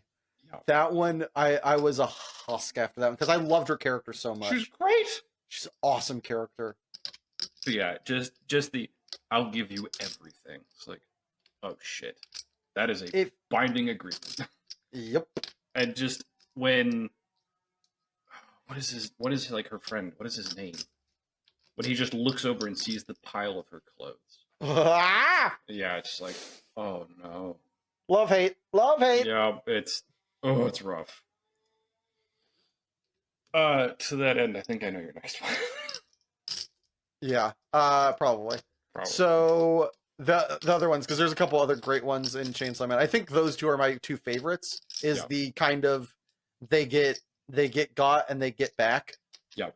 Because that next episode is fucking. They don't wait long. I kind of wouldn't have minded if they waited a little longer, but the way they get back. The retaliation is swift and heavy. Woo! Say this name. Okay, Billy Bob. and super compressed to death. Well, like, yeah, it's just fucking toothpaste. Just,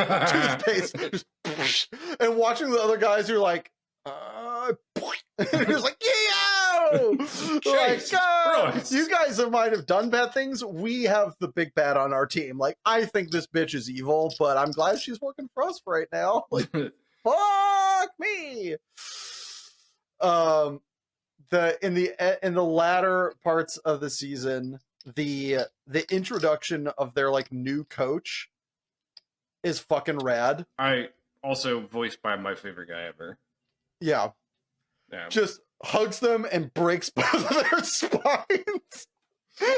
Just a drunken badass. Yeah, I love when he goes to like, they try to ambush him. He's like, "Oh, this is new."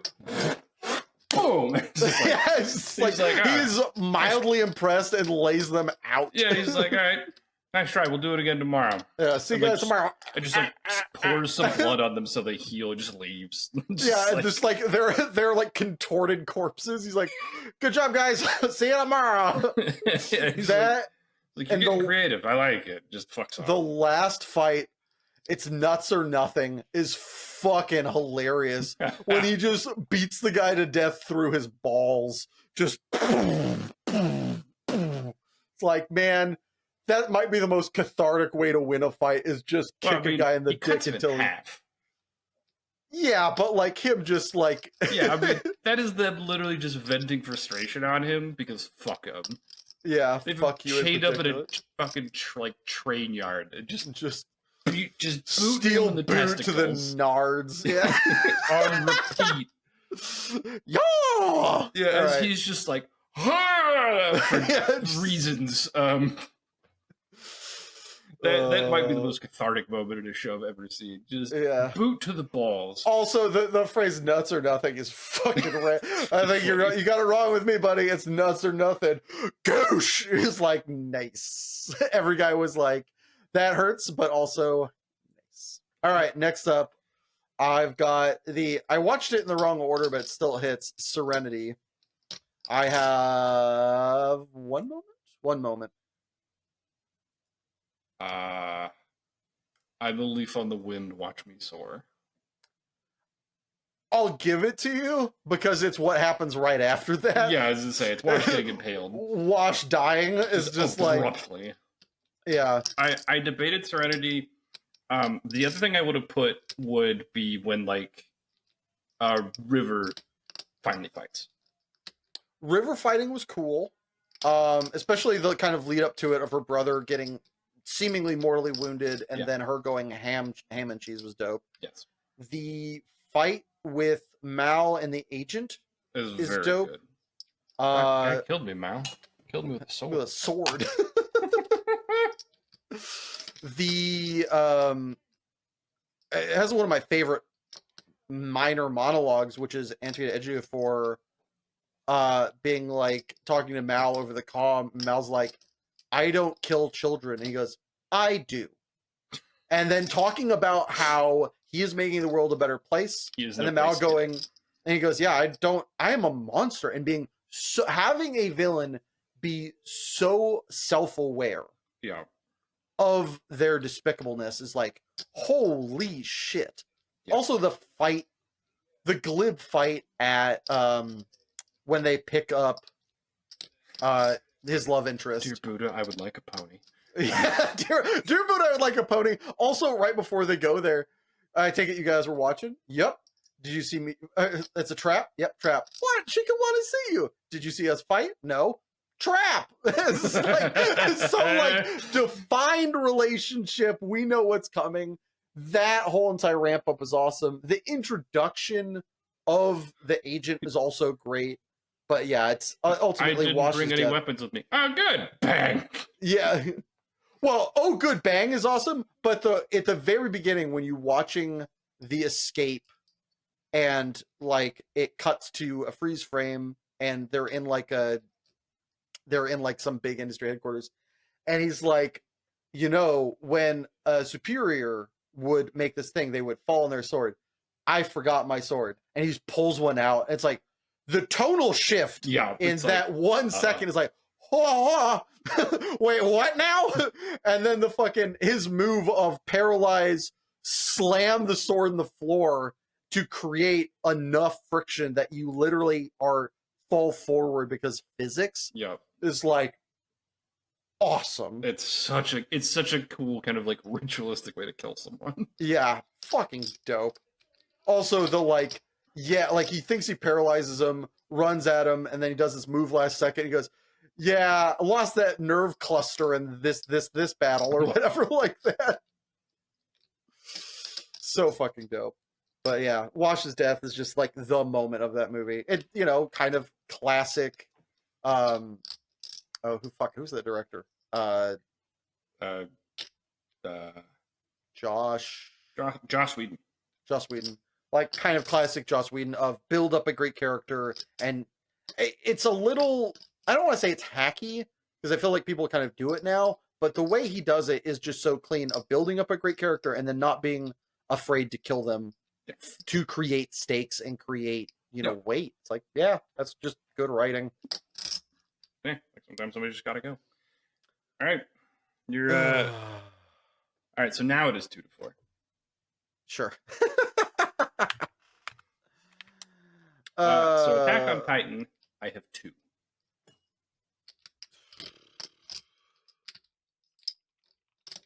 Which seasons are they? Some of them I haven't seen, so. One is season 4. I haven't seen that season. Oh, well, that's a bitch. Would you please remove that one, because I do plan eventually on getting my fat ass to watch that shit. But okay, the other is season 3, I believe. I believe I have seen season 3. Really? Season 3. Interesting. I have to check. Okay. Oh, it's in season 2. Okay. Okay, so you've definitely seen it. Season 2 is the one. Give me the brief. You just revealed it. Hmm? I can see it now. Oh, what? Why?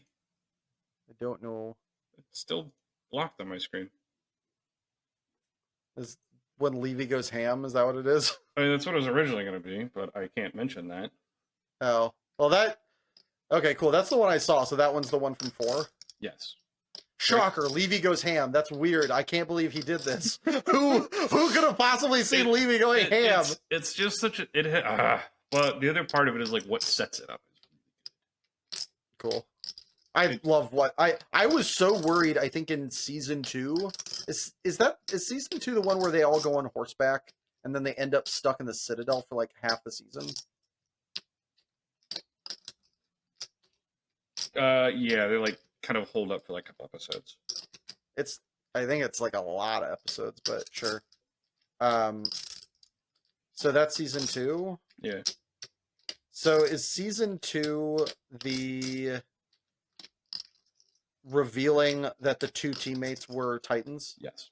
Yeah. Yep. That one was, I saw it and also I didn't want to believe it. I was like, no, come on, it's that. Oh, and then it's like, oh, fuck. The call's coming from inside the house. Yeah. When like Bertolt and the Colossal Titan are just like, yeah, that's us. And it's like, no, boom, like, oh shit. Yeah. Like that is such a cool, abrupt, jarring like paradigm shift in the show. Yeah.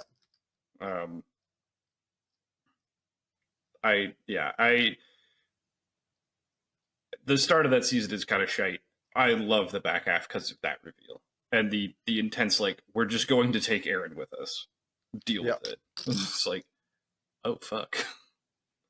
And the other thing I'd almost put on top of it is when Bertolt is just running and they're like all stuck on his back as he's just holding people. He's like holding people in, and they're just talking to him like, you have to let him go. And like trying to convince him to let him go as he's like losing his shit, stressed out. It's so good.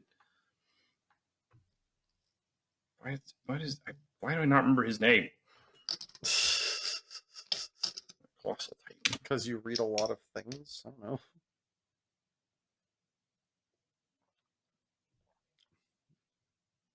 Who was the first? Like, this is gonna bug me so fucking much. If you said season 1, I knew what the 2 moments were going to be. Because season 1 has 2 of like my favorite moments in the show so far, which is just the appearance of the Titan. Like when you're, oh, happy days, we're going to build up to this, we're building up universe, and just, problem, you're like, what the fuck? And like mom gets eaten in front of the character, like, no! And then the like pseudo-death rebirth of Aaron. And also, they gave it enough time that they gave it enough time and they took him out of the intro. Yeah. It was really good design on the animator's part that when Aaron dies, they take him out of the intro. So you kind of believe maybe maybe this guy is dead. Also, the moment between him where he saves who's the blonde dude? Armin. He saves Armin and then like dies. His hand's like bloop. It's like it's like so scarring for fucking Armin. He's like, oh yeah, just gets rolled. Also, I think it's still season 1, or yeah, I think it's the end of season 1 when the team gets rolled in the forest by by what's her face when she steals Aaron. Yes, like Annie is like this end of season 1. Yeah, when Annie destroys the team in the forest is fucking insane. It's brutal. And then Levi showing up and being like, "You pissed me off. and I am a lot better than they were. It was Yeah. like, oh fuck. Yeah. There's a scene later where like Levi just gets enabled by Erwin, by like the commander, and it's probably one of the most iconic scenes of the whole show. It's like Sick. the pinnacle of season 4. It's like the end of season 4. It's just Levi is daddy. Like that man does. yeah, like Oh, he is like the perfect kind of brawn for Erwin's like absolute crazy tactics. It's just like dude, I love the fact that Aaron is like willing to sacrifice himself at all points. I think it's like season 2 or 3 when he's like dealing with Titans, dealing with the bureaucracy. Yep. He is just like, nope, I'm not losing this. I'm just like, god damn, like no self-preservation. It's all about the end goal. I'm like, I respect this motherfucker hard. yeah, like, and he just doesn't change. Like that is his maxim, and like he Yep. recognizes the best way to make something work. Yep. He's like, it doesn't matter if I live through this or not. Yeah. Just yeah. It's oh god, I wish I could talk about it, but I can't. Okay, moving on. All right, Star Wars Episode 1, The Phantom Menace. Now that's pod racing. It's not that. How awesome would that be? I would be ashamed of you. It's the most quotable thing out of the fucking first movie. I have to assume it's Qui-Gon Jinn dying.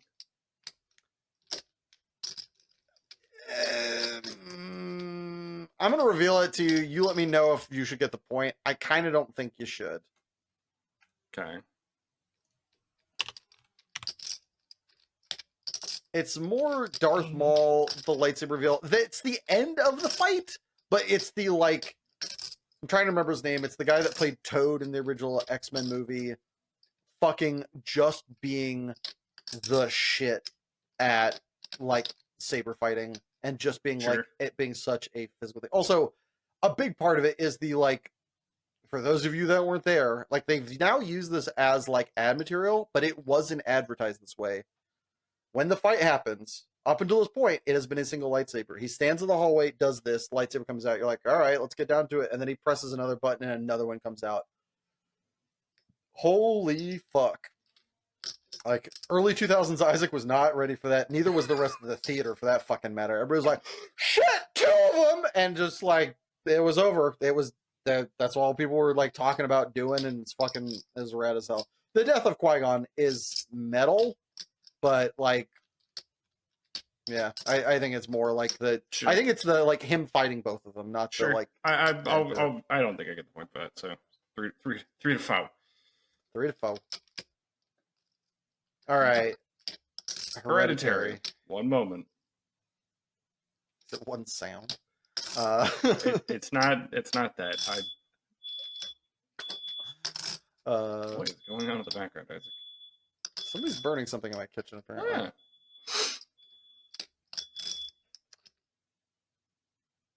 There's 2 it could be. Okay.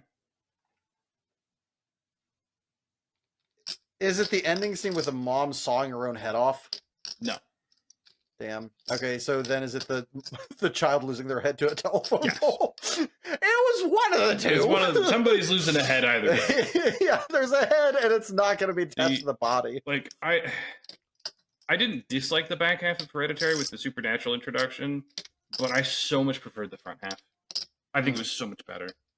And just the abrupt cut of audio, the abrupt like silence except for the sound of the car, just thunk, and just the uncomfortable stillness it leaves you with is so good and so uncomfortable. Yeah, it was really good. I wasn't sure which part you were gonna go for. Like, it definitely was one of those 2. That, like, those 2 are my favorite scenes in that uncomfortable as fuck movie. The other one is I didn't really like his death, but it was like the freaking the dad catching on fire, the wife watching him dying, and then that thing happening, and her like Toni Collette is the fucking goat. Yes. Like that burn happens, and her whole entire face just changes, and it's real time. There's no cut. It's just like, oh, you're terrified, and then you're fine with it. You're taken over by this thing. It's aha. It's like, huh? Yeah, It was like so clean. it's yeah. Tony Collette is fucking crazy, absolutely cracked. It's not fair. Um, yeah, I liked it more when it was just kind of the uncomfortable family dynamics. Just felt so it felt so much better grounded. It's a lot more real. Yeah, Yeah, and like I felt like the introduction of the supernatural stuff almost felt like forced to a degree to me. I don't know. sure. So I think like that being said, I mean I liked seeing her just like run up the side of a room. It's like oh no, I don't like this at all. I like I don't forgot need you about that. flying at me like this. Fuck off. What are you doing, Tony Collette? All right. Anyway, from uncomfortable to heartwarming, we've got the first Artemis Fowl book. The first. Okay. Hmm.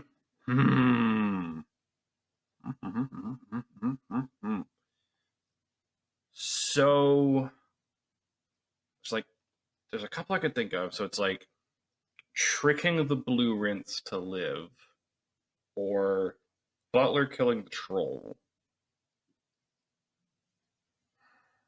Those are probably the two I could really think of. Um, you know what? Fuck it. We'll give it to the boy, but we'll give it to the man Butler. Um, I will bet it is it. It's either Holly bringing Butler back or just Butler killing the troll by himself. No, you were right. Is the other one? Is the blue rinse? Ah, Yeah, damn it. tricking the blue rinse. I love the other one. It was very cathartic having him beat the troll, given who he was and the circumstance. Yeah, But the end trick where it's part of it is the trick, and also Butler looking at Artemis like, "What did you do to us?" yeah, And like, but trusting, but also feeling betrayed, and that whole entire because that to me that showed where they could go with it, yeah. even for being a kid's book, of being like, holy fuck, this thing goes hard. Like with like, He's an evil guy. yeah, he is a cool villain. Yeah, it's just like, yeah, this guy's willing to play dirty, and just the idea of doing it, like the genius in the like the thinking and the writing of it, it being so deep Yeah, to me, as opposed to being like, oh, I brute forced it, or oh, I got this magical thing. It's like, no, I read the notes. I read the fine print. Yeah, I saw what it required and I found a loophole. Like that's kind of awesome. The first one is so great. Also, like Diggums as a character, the Yeah, intro where it shows how smart. Again, like showing the fine print. The beginning thing where he meets the first. Is it a fairy that's like kind of has a drug problem or something like that? Right? Ish. Yeah. It's Yeah. like in Vietnam. Yeah. Yeah. And he like meets her and like swindles her on a deal because Yeah. he knows what, like all that. Again, I'm seeing what you're. God damn it! Why? That's weird. All right, I'm not adding. I Not don't adding, think. not I don't adding think I would have gotten that one. I'm adding a second to it. Okay, well, add a second to it, and we'll call that a hash then. Sure. You let me know when you're done. I'm literally just gonna. I'm just gonna write it on a fucking notepad.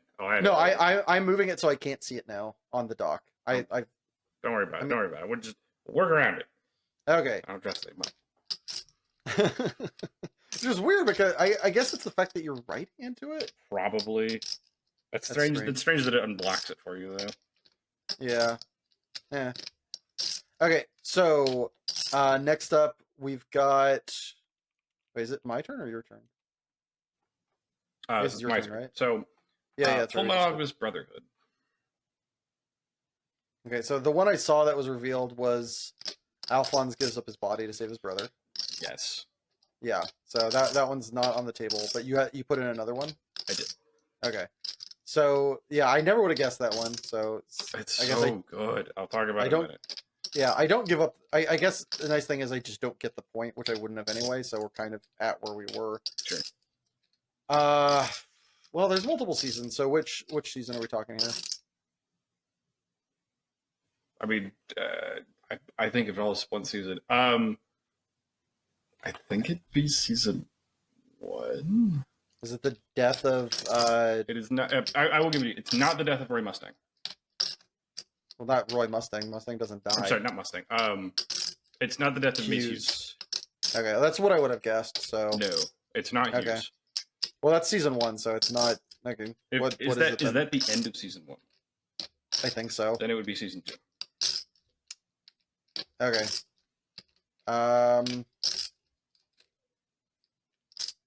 Oh, is it the killing of the first homunculus? Is it the killing of Lust? Yes. Okay, yeah, sick. Yeah, just wait because that scene is so cathartic. yeah, and it's immediately prefaced by where Hawkeye just loses it, like where she has her one snap in composure because she thinks Mustang is dead. Thinks Mustang is dead, and also the kind of immoral response of a person, I think, is like another part of it, of just like, what the fuck? Yeah.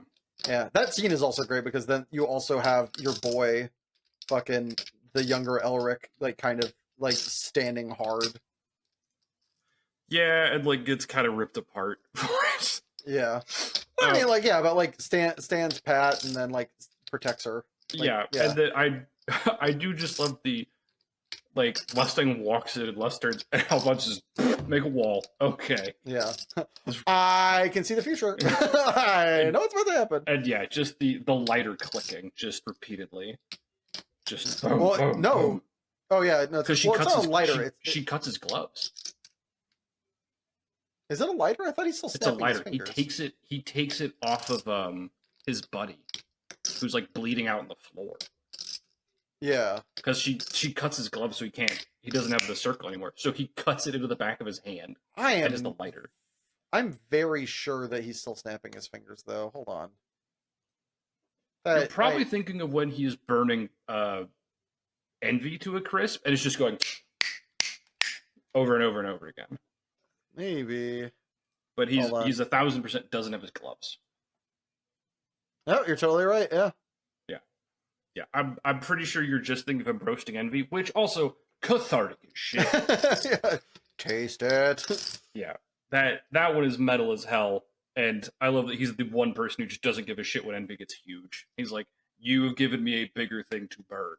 Yeah, and boils the inside of his eyes. It's just like Jesus Christ.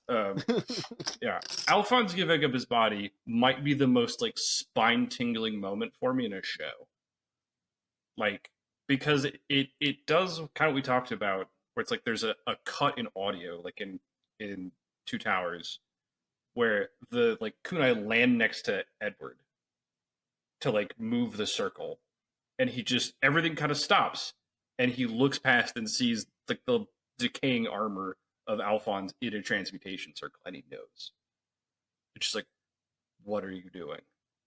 Don't do it. Yeah,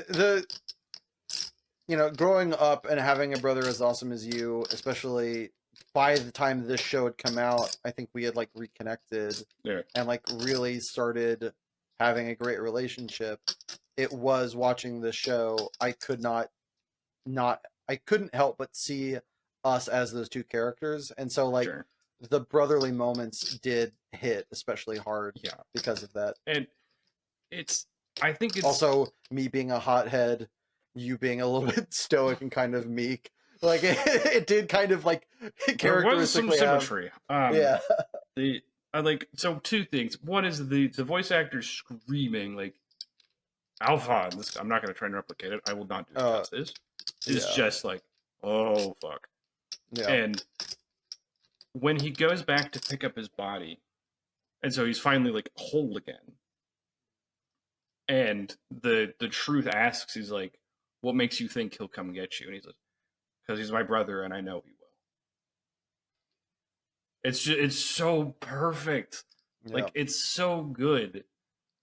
And it's like, he is just like, I trust him enough. I will give him the fighting chance. I believe in my brother. It's like, yeah. Oh, fuck. Like, harrows you out to be sure. Yeah. And the other ones I kind of thought you were... so the other ones that for me, one, the series is fucking immaculate, but the I mean there's the fucking, is it season, it's either 1 or 2, the fucking dog girl. Oh no. Edward? No, no, no. Fuck that guy. No, but I mean that is like one Oh, of those moments. it is definitely a yeah. It's not. Did you ever watch the original? Yes. I've seen both. I think there's one. If it was the original, I think there is a different moment I would have picked potentially Okay. because I mean it doesn't have a lot of those. It is the death of the Chimera inside of the Elric. Oh God, yeah. Yeah, that moment I remember. Yeah, and just like, yeah, like that feeling of like, what? This was my friend, and you killed them inside of me. It's like, ah! So scuffed. So wait, isn't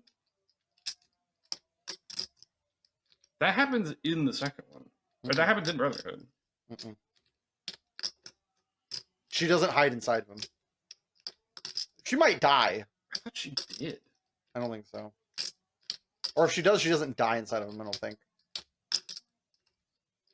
We can look it after. I have to check. Okay. Yeah. But yeah, that moment is alarming. That moment in the original, I think, is like that moment in the dog girl one are like, and also Hughes are like the yeah. yeah. A part of me wanted to say like just the kind of ending. Hohenheim dying is wonderfully tragically sweet. Yeah. Where he just like gets to finally be with his wife he had to abandon for years, and just kind of effectively goes to sleep on her tomb, like on her grave. Just like it's really sweet. Yeah, the way this one ends is so much better than the original ending. The original ending is garbage. It's hot dog water. It's fucking trash. It is not satisfying in any way, shape, or form. All right, so it's tied up now. Yes, we are foul and foul. All right, the next one I have is Toy Story 3. Them holding hands in the trash incinerator. Yeah, I was gonna say the claw, but yeah, I mean the moment of lead up where it's like, are they just gonna die? yeah, I know they can't, but what? But I don't see a way out. Yeah. Now that might be the most like Deus Ex Machina moment that feels totally fair. Yeah. It even though it is such a Deus Ex, it is completely valid. Yeah. And like it's just like, yeah. The alarming like where Woody is doing his best to clamber up and just Buzz extending a hand. Like, oh, what am I watching? Yeah, it is very well designed. All right, we got Avengers. How many moments you got? I have one.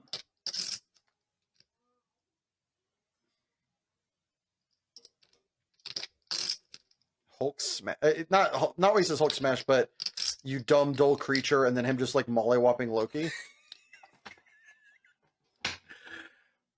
No, but I kind of have to give it two. I'm absolutely giving you one. I didn't think about that. That moment is actually lives rent free. Okay. So I give you so not two, that one. Two, but that was not the original one I was thinking of. Okay. I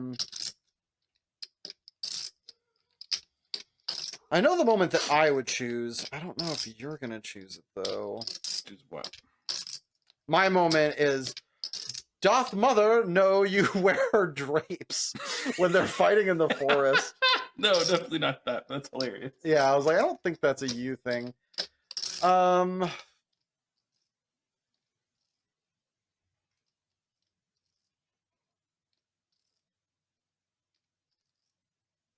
Is it when they all fight in the downtown? The kind of like Avengers Assemble, Hulk smash. It is in that there is a very specific moment.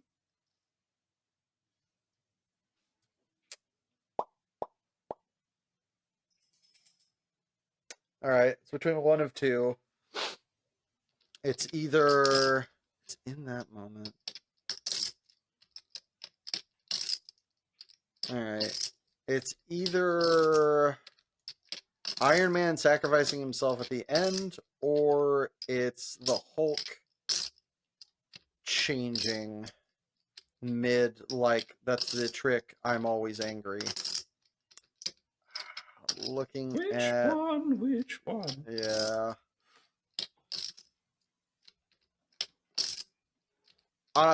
You know, looking at the your choices so far, I'm gonna say it's Tony sacrificing himself. It's not. Fuck! That's my secret cap. I'm always I'm angry. always angry. Damn it! I was trying to like find an nail biter. I'm looking at all your previous choices. Death, death, death, sacrifice, death, death. I'm like, I see a trend here. Son of a bitch, logic, you fucked me. Yeah, the I am always angry is a banger, and also just the way they shoot that transition is fucking boom. yeah, just like in motive like in motion transition. It's clean. Yeah. Also, we've been recording a while. We probably got to paste this up. Yeah. I'm trying to think if there's any other. There's some other bangers in there, but like those are the hitters. You guys want to get shawarma? You want to get shawarma? The fucking that guy's playing Galaga. You thought no one would notice. Yeah, we saw you. I do still love the first introduction, especially what it kind of turns into between Black Widow and Hulk, where she meets him. And she's like doing her thing. Also, her scenes in the first one are kind of awesome. Yeah. Of like just being an agent. It's like, wow, she's kind of dope.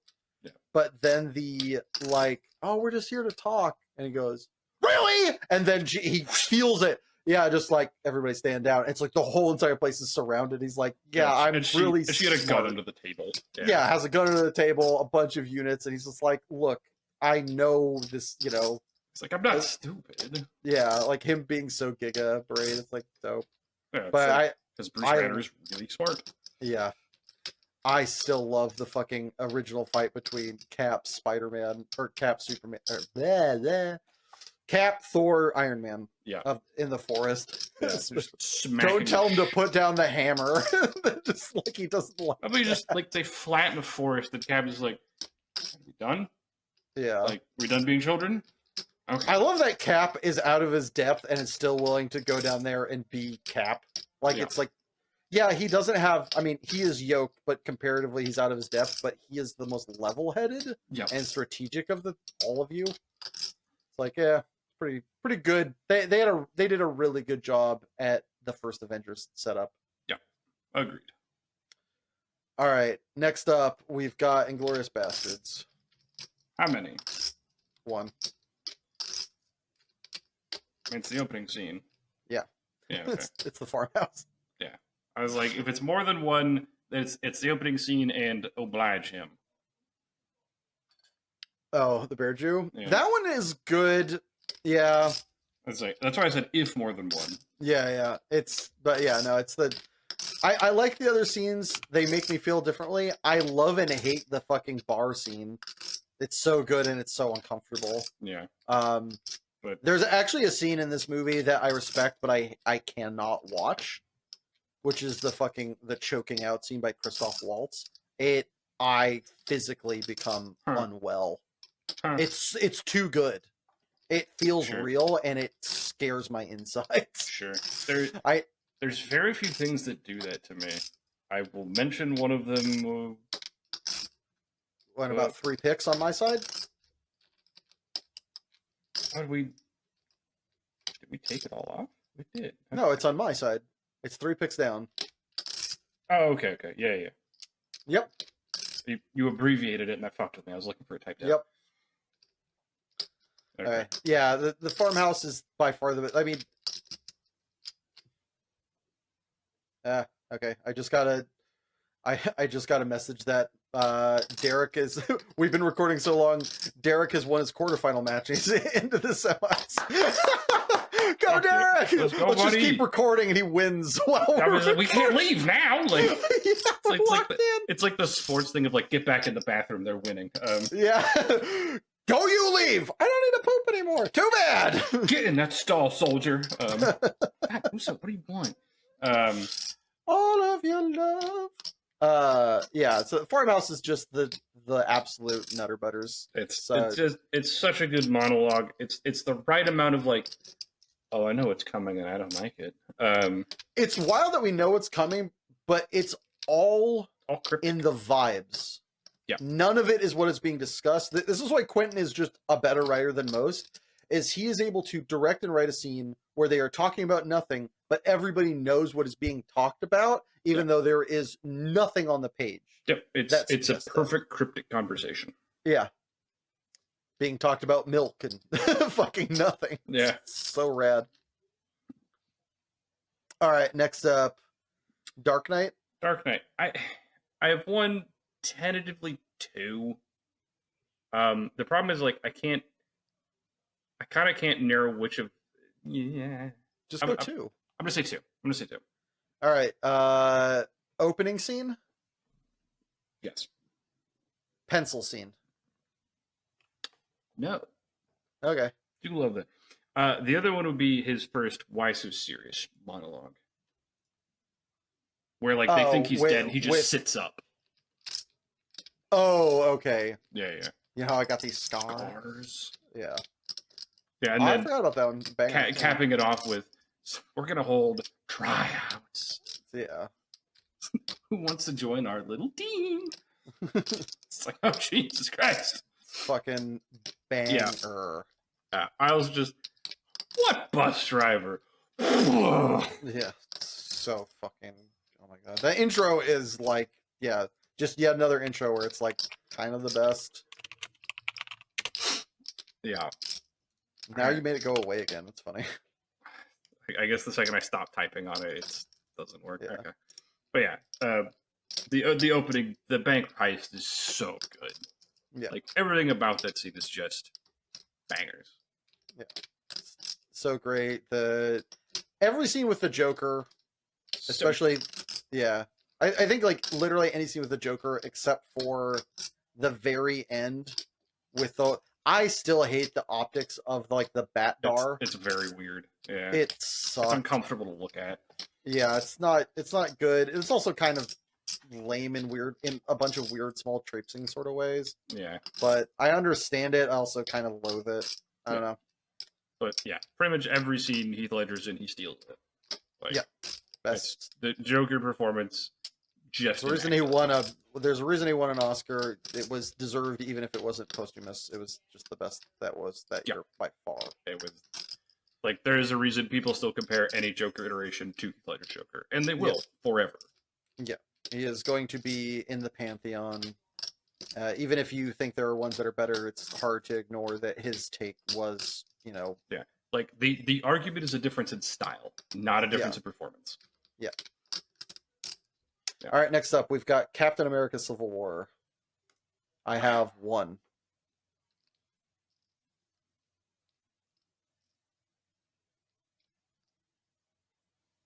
You don't deserve that shield. I don't. At the end. Where he says it and Captain drops the shield. You tell me. I have it as the fight between Cap, Buck, and Tony. I consider like kind of the end, like the climax and end of that fight. Yeah. 0.5. Well, golden roll. But yeah, okay. Yeah, that end fight is really good. The end fight and like the lead up to it of him finding out that Buck is the person that killed his parents, but he didn't kill it when he was Buck. Yeah. And then, him standing behind his friend. Tony can't see past that. Yeah, I can't see behind the rage of his family being murdered. And rewatching it, it's just like, yeah. Like it makes perfect sense why everyone is behaving as they are. Like Cap wants to protect his friend who he believes is falsely implicated, and Tony has just decades of rage bubbling out. Like it makes perfect sense for everybody. And Bucky just gets the short end. And Bucky's over here like, I wasn't doing it. I know this body was doing it, but like, I wasn't doing it. It's hard to sell this, but I swear it wasn't me. Yeah. It wasn't me. It was that me. Yeah. Yeah. We'll still leave it at 6 and 6. I thought 6 and 6 is 5.5 to 6. 9 and 6 because I got Inglourious Basterds. Okay, then you're ahead, right? No, we're tied. I'm keeping track. 3. Oh, I'm keeping track at the bottom here. I'm not giving myself the half point. Half points are for losers. Um, In this case, it would be for a winner, but okay. all right, Next good. up, we have Interstellar, which I Interstellar. haven't seen, but I've seen a lot of clips of. How many do you have? I've won.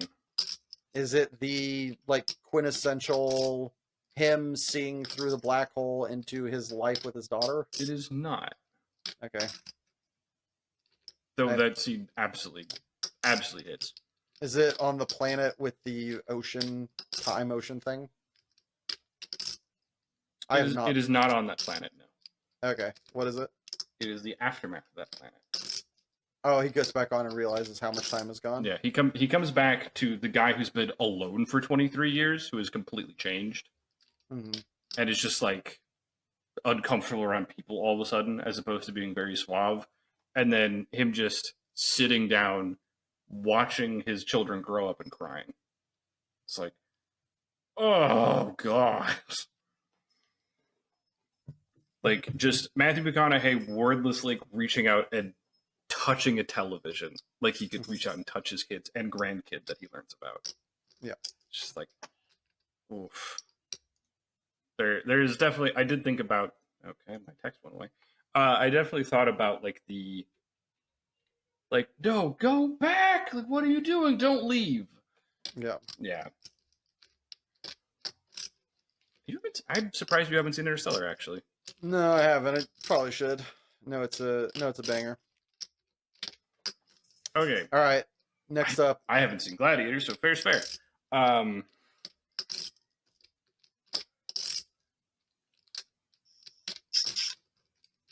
I've seen a little bit of this movie, but not much. you will have seen this moment. Everybody has seen this moment. Are you not entertained? No, that's a good one. That's about all I got. I guarantee you have seen this moment. It's the after he wins his first fight and meets the Roman the now emperor, turns around. I am Maximus Decimus Meridius, father of a murdered or husband of a murdered wife, father of a murdered child, and like it has this whole entire monologue. And I will have my vengeance in this life or the next. It is one that you have heard through like every monologue junket on like YouTube at some point or another. Everyone has heard this. If you've seen anything from Gladiator, you probably came across this at one point or another. It is the most like gauntlet drop because before that he is like trying just to survive. He's angry, and then it becomes clear what his plan is. Like what the rest of the movie is going to be is I'm gonna fucking kill you, Joaquin Phoenix. You're gonna fucking die. You're like, okay. Okay, goddamn. Yeah, it's fucking. It is. Oh, it's the like second coming of My Name Is Inigo Montoya, Gotcha. except not in any way. There's no corniness to it. Yeah. that is that. It's that not awesome as scene. camp. It's a lot Yeah. more savage. Sure. Oh yeah, Ridley Scott doesn't do camp. Don't know if he could. It's not a campy bone in his body. All right, Fellowship. Fellowship of the Ring. How many we got? 2.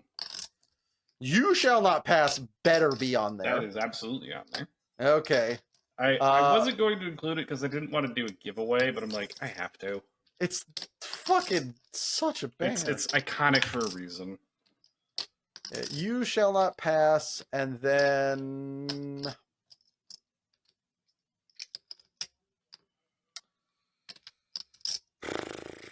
all right. So there's 2 pathways we can go. It's either the sweet funny scenes, in which case it would be the like, I ain't dropping no Eve, sir, I swear. Oh, kind Sam. of, but I don't think so. So I'm guessing that it's one of the 2 big fights. So it's either Moria or the final one.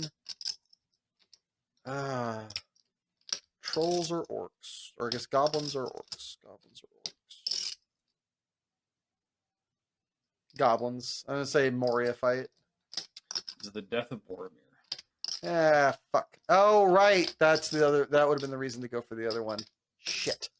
Yeah. All right. It's one, the melancholy music as he is just refusing to go down quietly to like redeem himself for attacking Frodo is awesome. Two, his moment with Aragorn is so good. Yeah. My The captain, more I my learn, king. the more backstory that every time I see like somebody post that on like a Reddit thread and then explain like that, like the true Tolkien heads explain all of the significance behind what happens there is so fucking cool. Of like, yeah, it means more that like it means a lot, but there's more that you don't know if you don't know all of the Yeah, lore because of the connection between who Aragorn is, who Boromir is, and what their roles in life have been. yeah, And how and like the kind of little traipsings that happened before that say a lot about like their relationship. yeah. And just the his reconciliation at the end of his life is just it's so beautiful. Just, I would have followed you anywhere, my captain, my Captain, king. my king. Doesn't he say my brother, my captain, my king, I right? think so. I'm missing the Yeah. one. I think it's brother. I think my brother, my captain, my king. Which it's all of those say different and important things because they are of the same lineage but not, and they are of the same house but not, and he would and should be his king, even though he sort of denies it, especially with his actions earlier. Yeah. And here's something I hadn't thought about. I wonder if this was Tolkien's way of writing his version of what's the biblical story? The son that goes away and Prodigal comes son. back. I wonder if this is his way of writing the story of the prodigal son, but almost in reverse. Maybe. Because That's an interesting thought. if you think about it, Boromir is kind of the older son in a way of being like, why should he get this thing he left? He Yeah. didn't earn it, and he's coming back, and he's just getting given the kingdom. Yeah. I mean, he's Aragorn has been gone so long. He looks functionally like a usurper to the throne. Yep. Yep. Yeah, Fellowship. I mean, the humor in the beginning is great. The fight in Moria is dope. Yeah. It's a classic. It's people will say it jokingly, but it's still, even with the jokes, you shall not pass goosebumps Like when that scene there's a in reason it's McKellen. memed on, is because Yeah. it's so memorable. Yeah, so fucking gas. And then, I mean, also, again, talking about earlier with like the sound cutting out, after he dies and they leave, it is initially silent, and then you have the slightest dandelions coming in, and it holds for minutes. Yeah. While you see each character react. Because they're all different, because their roles in the group were one way, and they changed in their responsibilities. Aragorn is like, fuck, I have to lead now. I clearly never wanted to be a leader. I was a ranger that was fucking around, and then I came on this because I respect Gandalf and I know I kind of need to be a part of this. Yeah. But I don't want responsibility, and now I have it. Fucking, and then there's Frodo has just lost like effectively a grandfather figure. Yeah, his mentor is gone. Boromir's like, we're fucked, right? like, and then fucking poor, is it Pippin or Merry? Merry or Pippin. It's Pippin. Pippin feels responsible. Yeah, because he's the one that alerted their situation by just being bored. Yeah. And playing with like an arrow and a dead guy and making the funniest run on sort of gag before the biggest perilous circumstance that took place. Oh, Jesus. Also, the buildup to that scene as fucking Gandalf reads the pages that are effectively the epitaph to Gimli's uncle or cousin? Yeah. I think it's uncle. Like and hearing that his like family's like part of his family is dead now that he thought were ruling the roost. They are all dead. Yeah, it's just a like tomb. Yeah. Oh god. Okay. Moving on, we got Game of Thrones. This is going to be season 5, I believe. Let me see. One moment. One moment. I mean, it's the Viper versus the Mountain. All right, sorry, it's season 4. Yeah, it's the Viper versus the Mountain. Again, yeah, wildly uncomfortable. I very few things make me that uncomfortable, like that I can't go to sleep because I keep hearing. It wasn't the visual; It was the crunch, just like, ha, ha, ha, Oh, ha. interesting. It was the visual for me.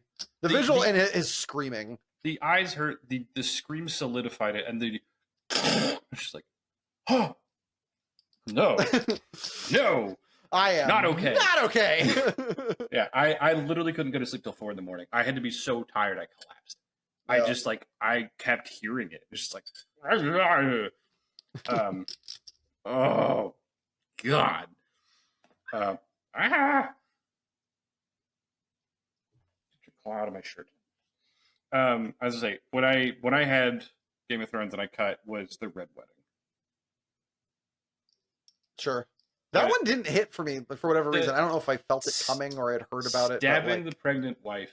Fuck. that one was a lot. That one was like, oh, that's not okay. yeah. Holy that shit, was that's not the okay. that was definitely the one scene in that. That Like, was the one part of that scene that fucked me up for sure. That like made me nauseous. Yeah. It was just like it was so uncouth. I was just like, no, incorrect. Yep. That's not okay. No, incorrect. I didn't like it. I didn't like the show at this point, but I did really like the way Cersei retakes the Red Keep.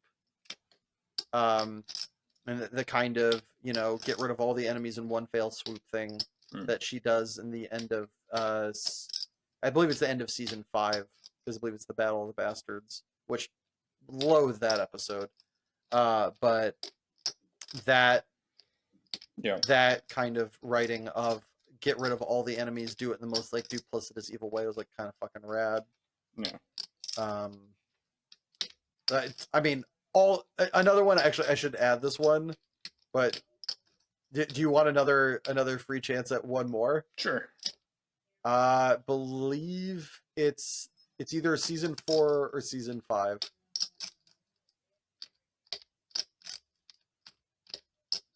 It takes place outside of Westeros, or not outside of Westeros. Sorry, outside of King's Landing.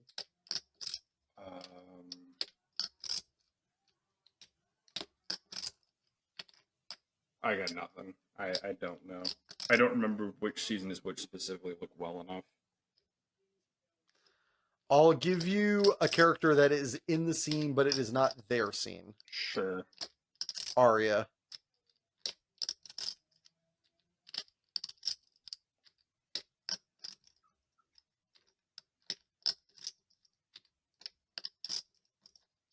Drawn blank. You're a talker. Oh. I think I'll have 2 chickens. I thought that was like season 3. I think it's like 4. It's later because their relationship is actually like good at that point. Okay.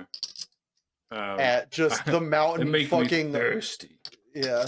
I think I'll have 2 chickens. You have money to pay for it? Did you pay for it? Just that whole entire scene. It's the best dialogue the mountain gets, or the hound gets given, and just him kind of paying back in full these assholes that are being the worst. Yeah, I love the kind of discrepancy in fighting style. Guy goes for a sword, just throws a table at him. Like, Yeah. Jesus. Yeah, just fucking beast. Oh god. Yeah, and the Sandor Clegane, my fucking man. Yeah, I love the guy trying to stab, but he just goes and just pushes his head into his own dagger. It's like, good lord. Turns his dagger just. Yeah. Oh, the other banger that I think this was our first one that we both liked. Over the time it became less good, just in comparison. But the first fight, honor. Yeah, he did. Yeah, he did. Just fucking looking down a pit in the floor. Fucking Braun. Give me 10 good minutes of climbing spikes. I'll impregnate the bitch. I think I like you. Oh, Tyrion. Tyrion and Braun are just early on, just fucking. Absolute peak writing for those. First and second season, those 2 interactions are minted. Yeah, unparalleled. All right, did you mark your point? 7-all. Yeah, 7-all. All right. Next up, we got Sherlock Holmes: Game of Shadows. The Which one is that one? second one with Robert Downey Jr. There is one moment. Yeah.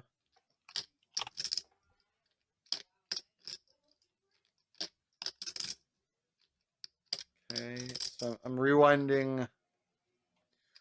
So ones that it could be, I'm trying to like rewatch the movie in my head. We've got the train fight, which I don't think so, though that is great. It is pretty great. We've got the woods. Especially RDJ in really bad drag. It's fucking great. Lie down, Lily Watson. There's the oh, there's the really cool, sad way that he kills the love interest in the beginning, with the whole like she goes to a place that she likes and he's just paid for all actors. Yep. That one's dope. That one's great.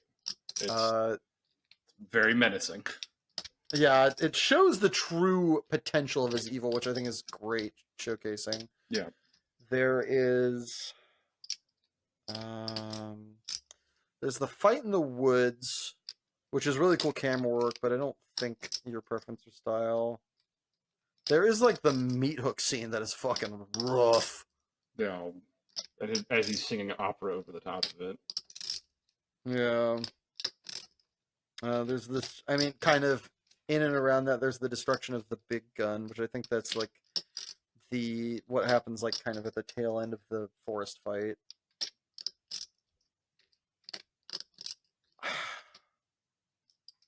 This is gonna be my guess as we go through. I feel like the other ones don't quite fit, although the meat hook scene is a close second, I think. Is it the finale, the chess fight? Yes. The pause of you think you are the only one who can play this game as they just look at each other and smile. Yeah, they like, play chess while they play out their they lay out their strategy. Yeah, and that's really they're both doing the fight walkthrough. Yeah, it's just like I just love how it's like it just starts with Sherlock doing it, and the pan back to Moriarty smirking at him, and the voiceover just you think you're the only one who can play this game. It's like, oh shit, dude, that actor and everything he does is he's so good. Awesome. He's in so many things that you don't realize either because he's a really good just character actor. Yeah. Did you ever watch Mad Men? Nope. Okay. But like he's in Fringe. He's one of the recurring villains in Fringe. He's awesome. Yeah, he's just so good. He's just great. Like, he's in Chernobyl. He can play villain. He can play meek. He can play bombastic. Like I've mostly seen him so much great, and it's awesome every time. Yeah, I mean, he's great at being a villain. He's also really good at being like a meek hero or kind of like nebbish nerd. He's fantastic. Yeah. What is that guy's name? Great question. Because he is fucking everywhere. He's one of those like it's like Stephen Root where he just shows up in everything. He's awesome. Jared Harris. Guy's great. Jared Harris. You're awesome. I believe he was also. Hold on. I'm just realizing. Okay, never mind. I thought he had. Oh, no, never mind. Okay, yeah, Jared Harris is fucking rad. All right, next up we've got 40-Year-Old Virgin. Oh boy, it's been a while since I've seen this.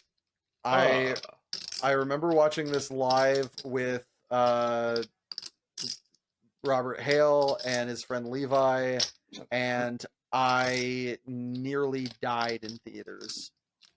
I remember in this scene and a couple others, because the movie is so, especially when we were kids, but just in general, so damn funny, especially upon first watch, that I was gasped. I have never thought I was going to die or pass out from laughing, except when I saw this. I was literally like, I'm trying to think what would leave you at absolute stitches.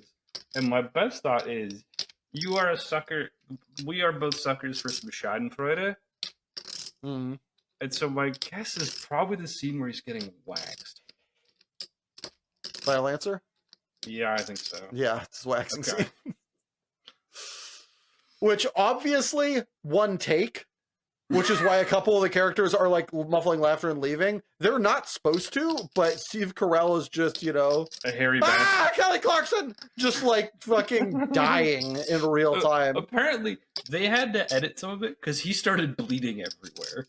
Yeah, they have to like they made some cuts so that they could like because they wipe did the blood up. Yeah, wipe the blood off. Also, like she's not supposed to laugh.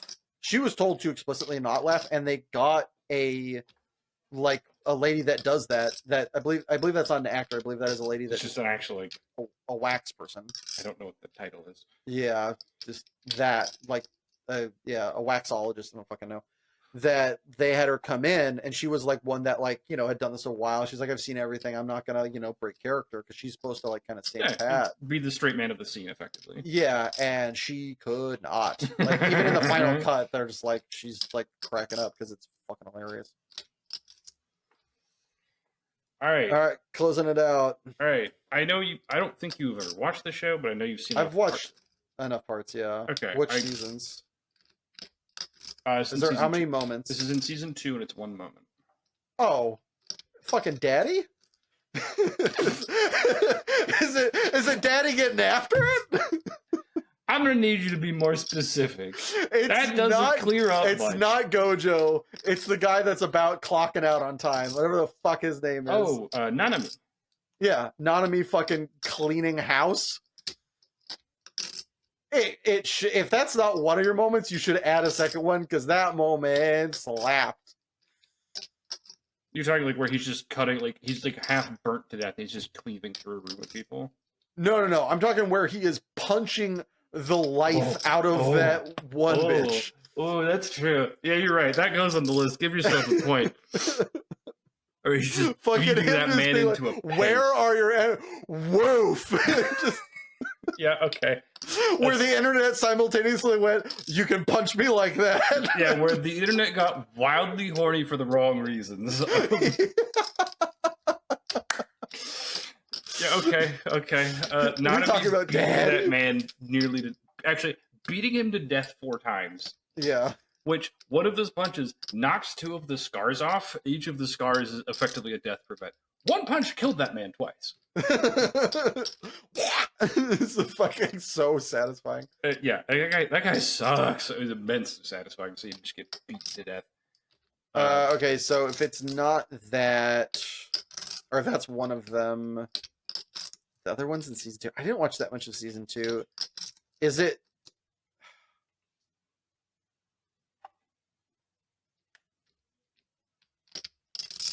Okay, so it's between.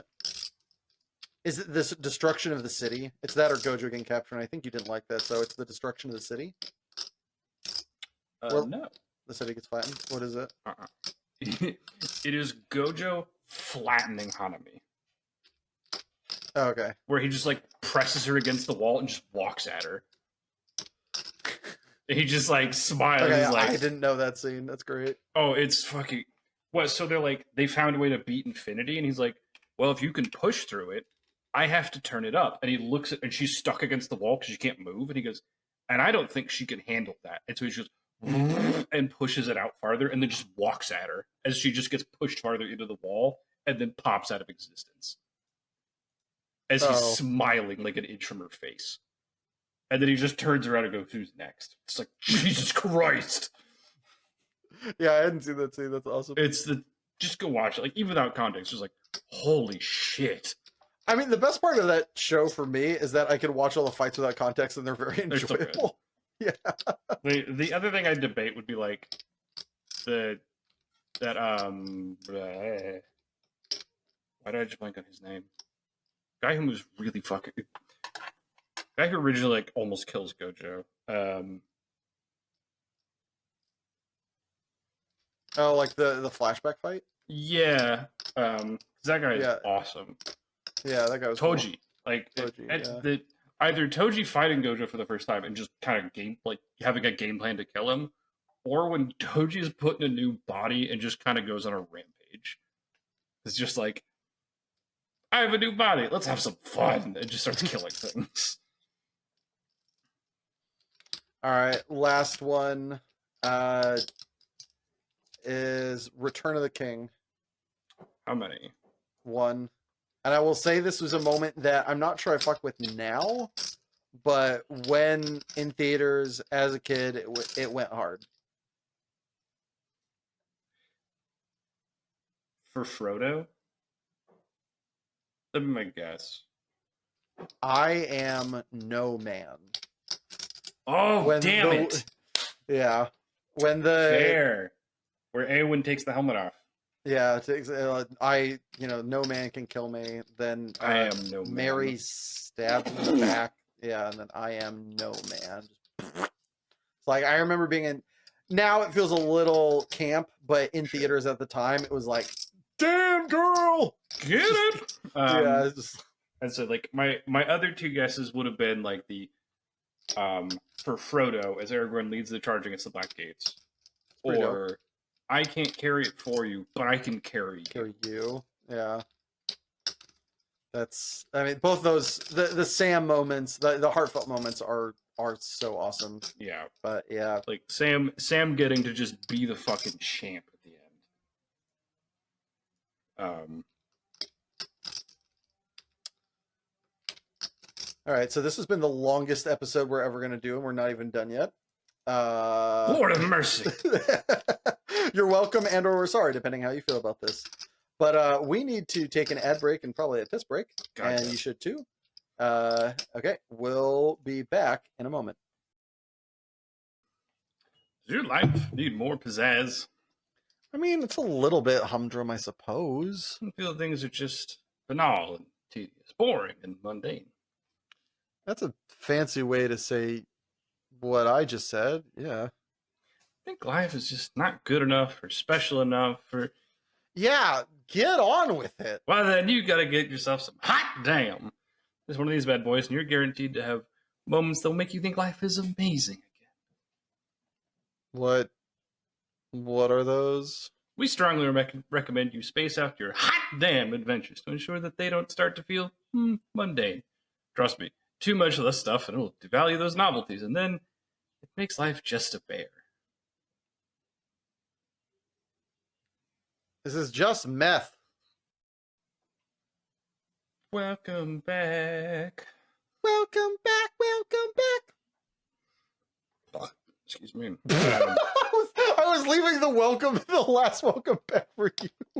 And then you're like, bleh. So for those of you telling at home, winner, loser. Anyway, so what you been watching, reading?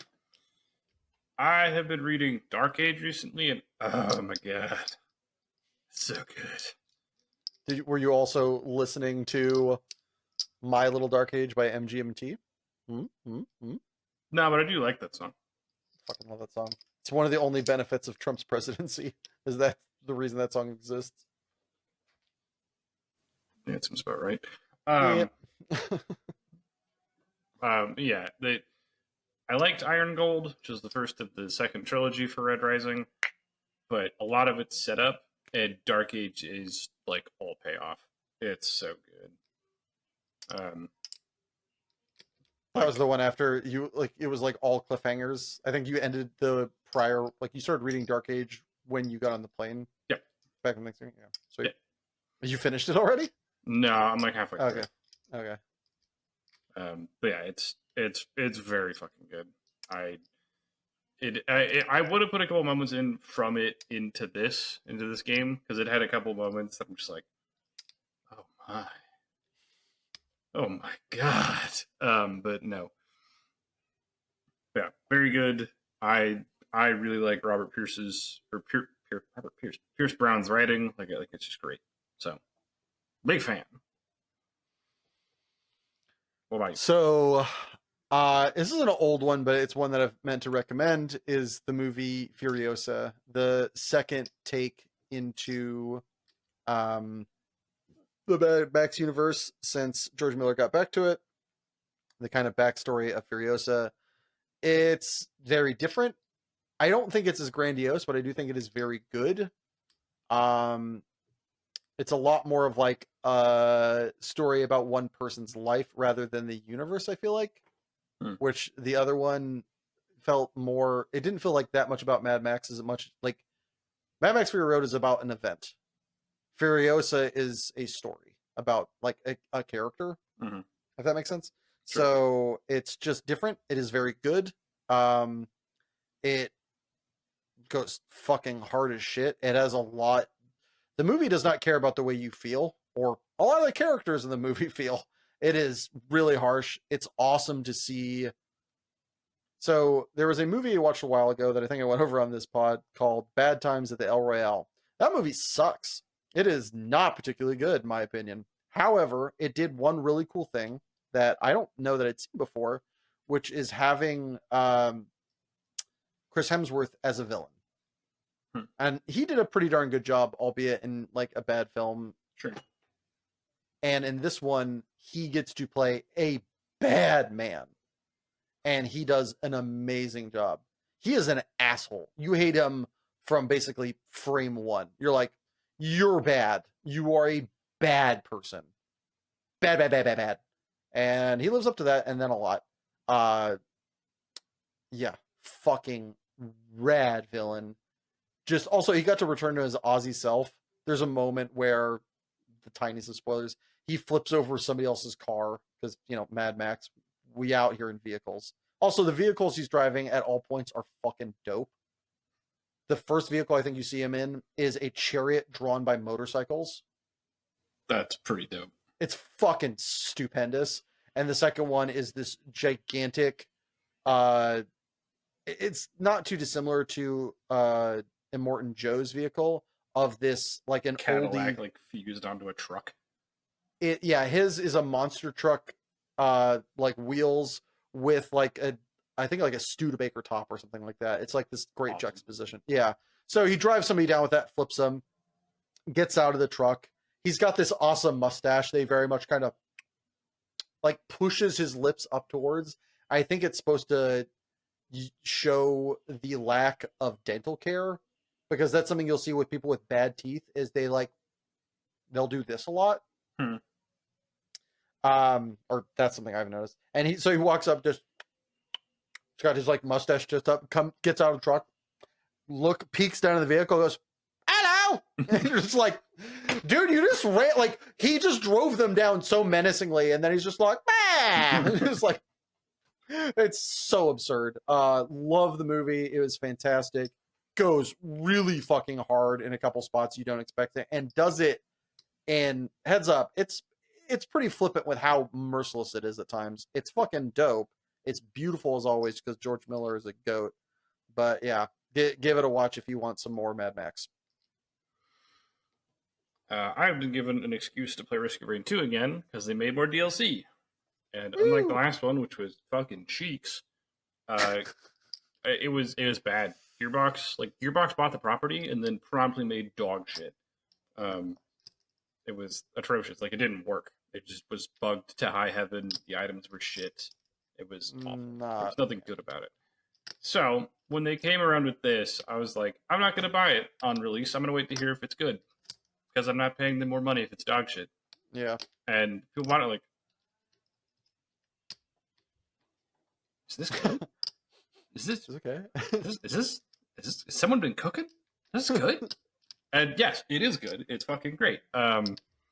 It's the stuff they added is fun. They added more survivors that are fun. They added a big final boss, which is a lot of fun. It took me a couple of tries to beat. It's a lot of good shit. Like it's more cool stuff. I'm happy about it. I'm very much enjoying. And they fixed a lot of the old shit that was broken as shit, and they redid items. And so I'm just like, I fucking love that game. So excited to have an excuse to play more. So yay! Woo woo! Whoop, whoop. All right. So my song of the week is "Pray" by the name of the band is Mau Mau Mau. I think. I was I don't know. like, how do you pronounce this? Yeah, I don't know. It'll be in the.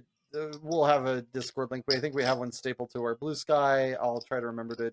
Occasionally, I forget to put it in the description. I'll try to remember to put it in the description of our playlist, and it'll be the newest entry. It's fucking awesome. You kind of dug it, but not like nearly as much as I do. It starts off a little slow, and then it gets to be like really fun, vampy, bouncy music, and boy, howdy, I would recommend it wholeheartedly. Mhm. For the first time in a long time, have a YouTube recommendation, which is the Plant Slant. Would recommend a follow on this guy. So awesome, makes great content, very consumable, very quick. Almost all the shorts I see, if you look in the description, which is a little hard to find in shorts, but I think it's usually, or maybe it's not description, maybe it's the first response in comments. He puts down the, what you need ingredient wise. Most of these are pretty simple, so you can probably just follow what he does in the video, or it says it down there. And he is a pretty health conscious guy while not being up his own butthole.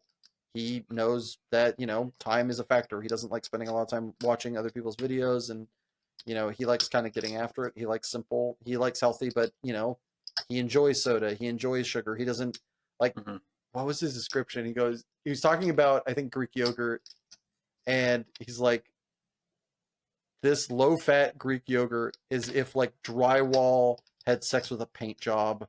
And like, it's just like something so hilariously repulsive that I was like, okay, I kind of mess with this guy. And just very much, I think he has a podcast talking about how, like, I think it's, everything in moderation kind of thing. He's like, the guy's real, the guy's legit, went to school for health, is a healthy guy, very smart, very cool, love him to death. Give him a check. Just tried one of his recipes, as I talked about hours ago before, and made a great omelet. It was lovely. So, and with that, we are going to finally end this long as fuck episode with what is going to be our quip off today, Clip my will guy. be Toy Story 3. Ow! All right. Let me. Well, that's interesting. All right. Let me take out my thingy here and put 2 minutes on the old timerooski. A 3, a 2, a 1. I told you kids to stay out of my butt. So long, partner. Oh. We're all just trash waiting to be thrown away. The claw! Authority should derive from the consent of the governed, not from threat of force. Hog tie the mailman! We gotta get home before Andy leaves tomorrow. Nice ascot. Quiet, musical hog! I don't think those were Lincoln logs. There's no way out! Just kidding. Door's right over there. That bad stuff I set up at Andy's attic. I take it all back. You can unlock doors, sneak past guards, climb the wall, but if you don't take out the monkey, you ain't going nowhere. Sorry, cowboy. They broke me. He ain't the sharpest knife in the place where they keep the knives. Oh, yes. Return of the Astronut. It's the perfect time to be hysterical. Don't worry. I know about Buzz's Spanish mode. I got a kink in my spleen. That's Dr. Evil Porkchop to you. FAO my Schwartz. Hey, you just jump right in, don't you? I'm Dolly. Woody, you're gonna stick with that? That was time to change it. New Rubidol. It's coming from a doll named Dolly. Woody, we were wrong to leave Andy. I was wrong. Jesse's right. She was wrong. Hold on, this isn't time to be hysterical. This is the perfect time to be hysterical. Should we be hysterical? You've got a play date with destiny. God, the end of Toy Story 3 was so good, though. It was. So long, partner. And with that, we've got our episode. Thank you for tuning in. And if you enjoyed this, please feel free to like, comment, share, and subscribe. But don't forget, new episodes of Super Pros Bros come out the first and third Saturday of every month. Bye. Bye.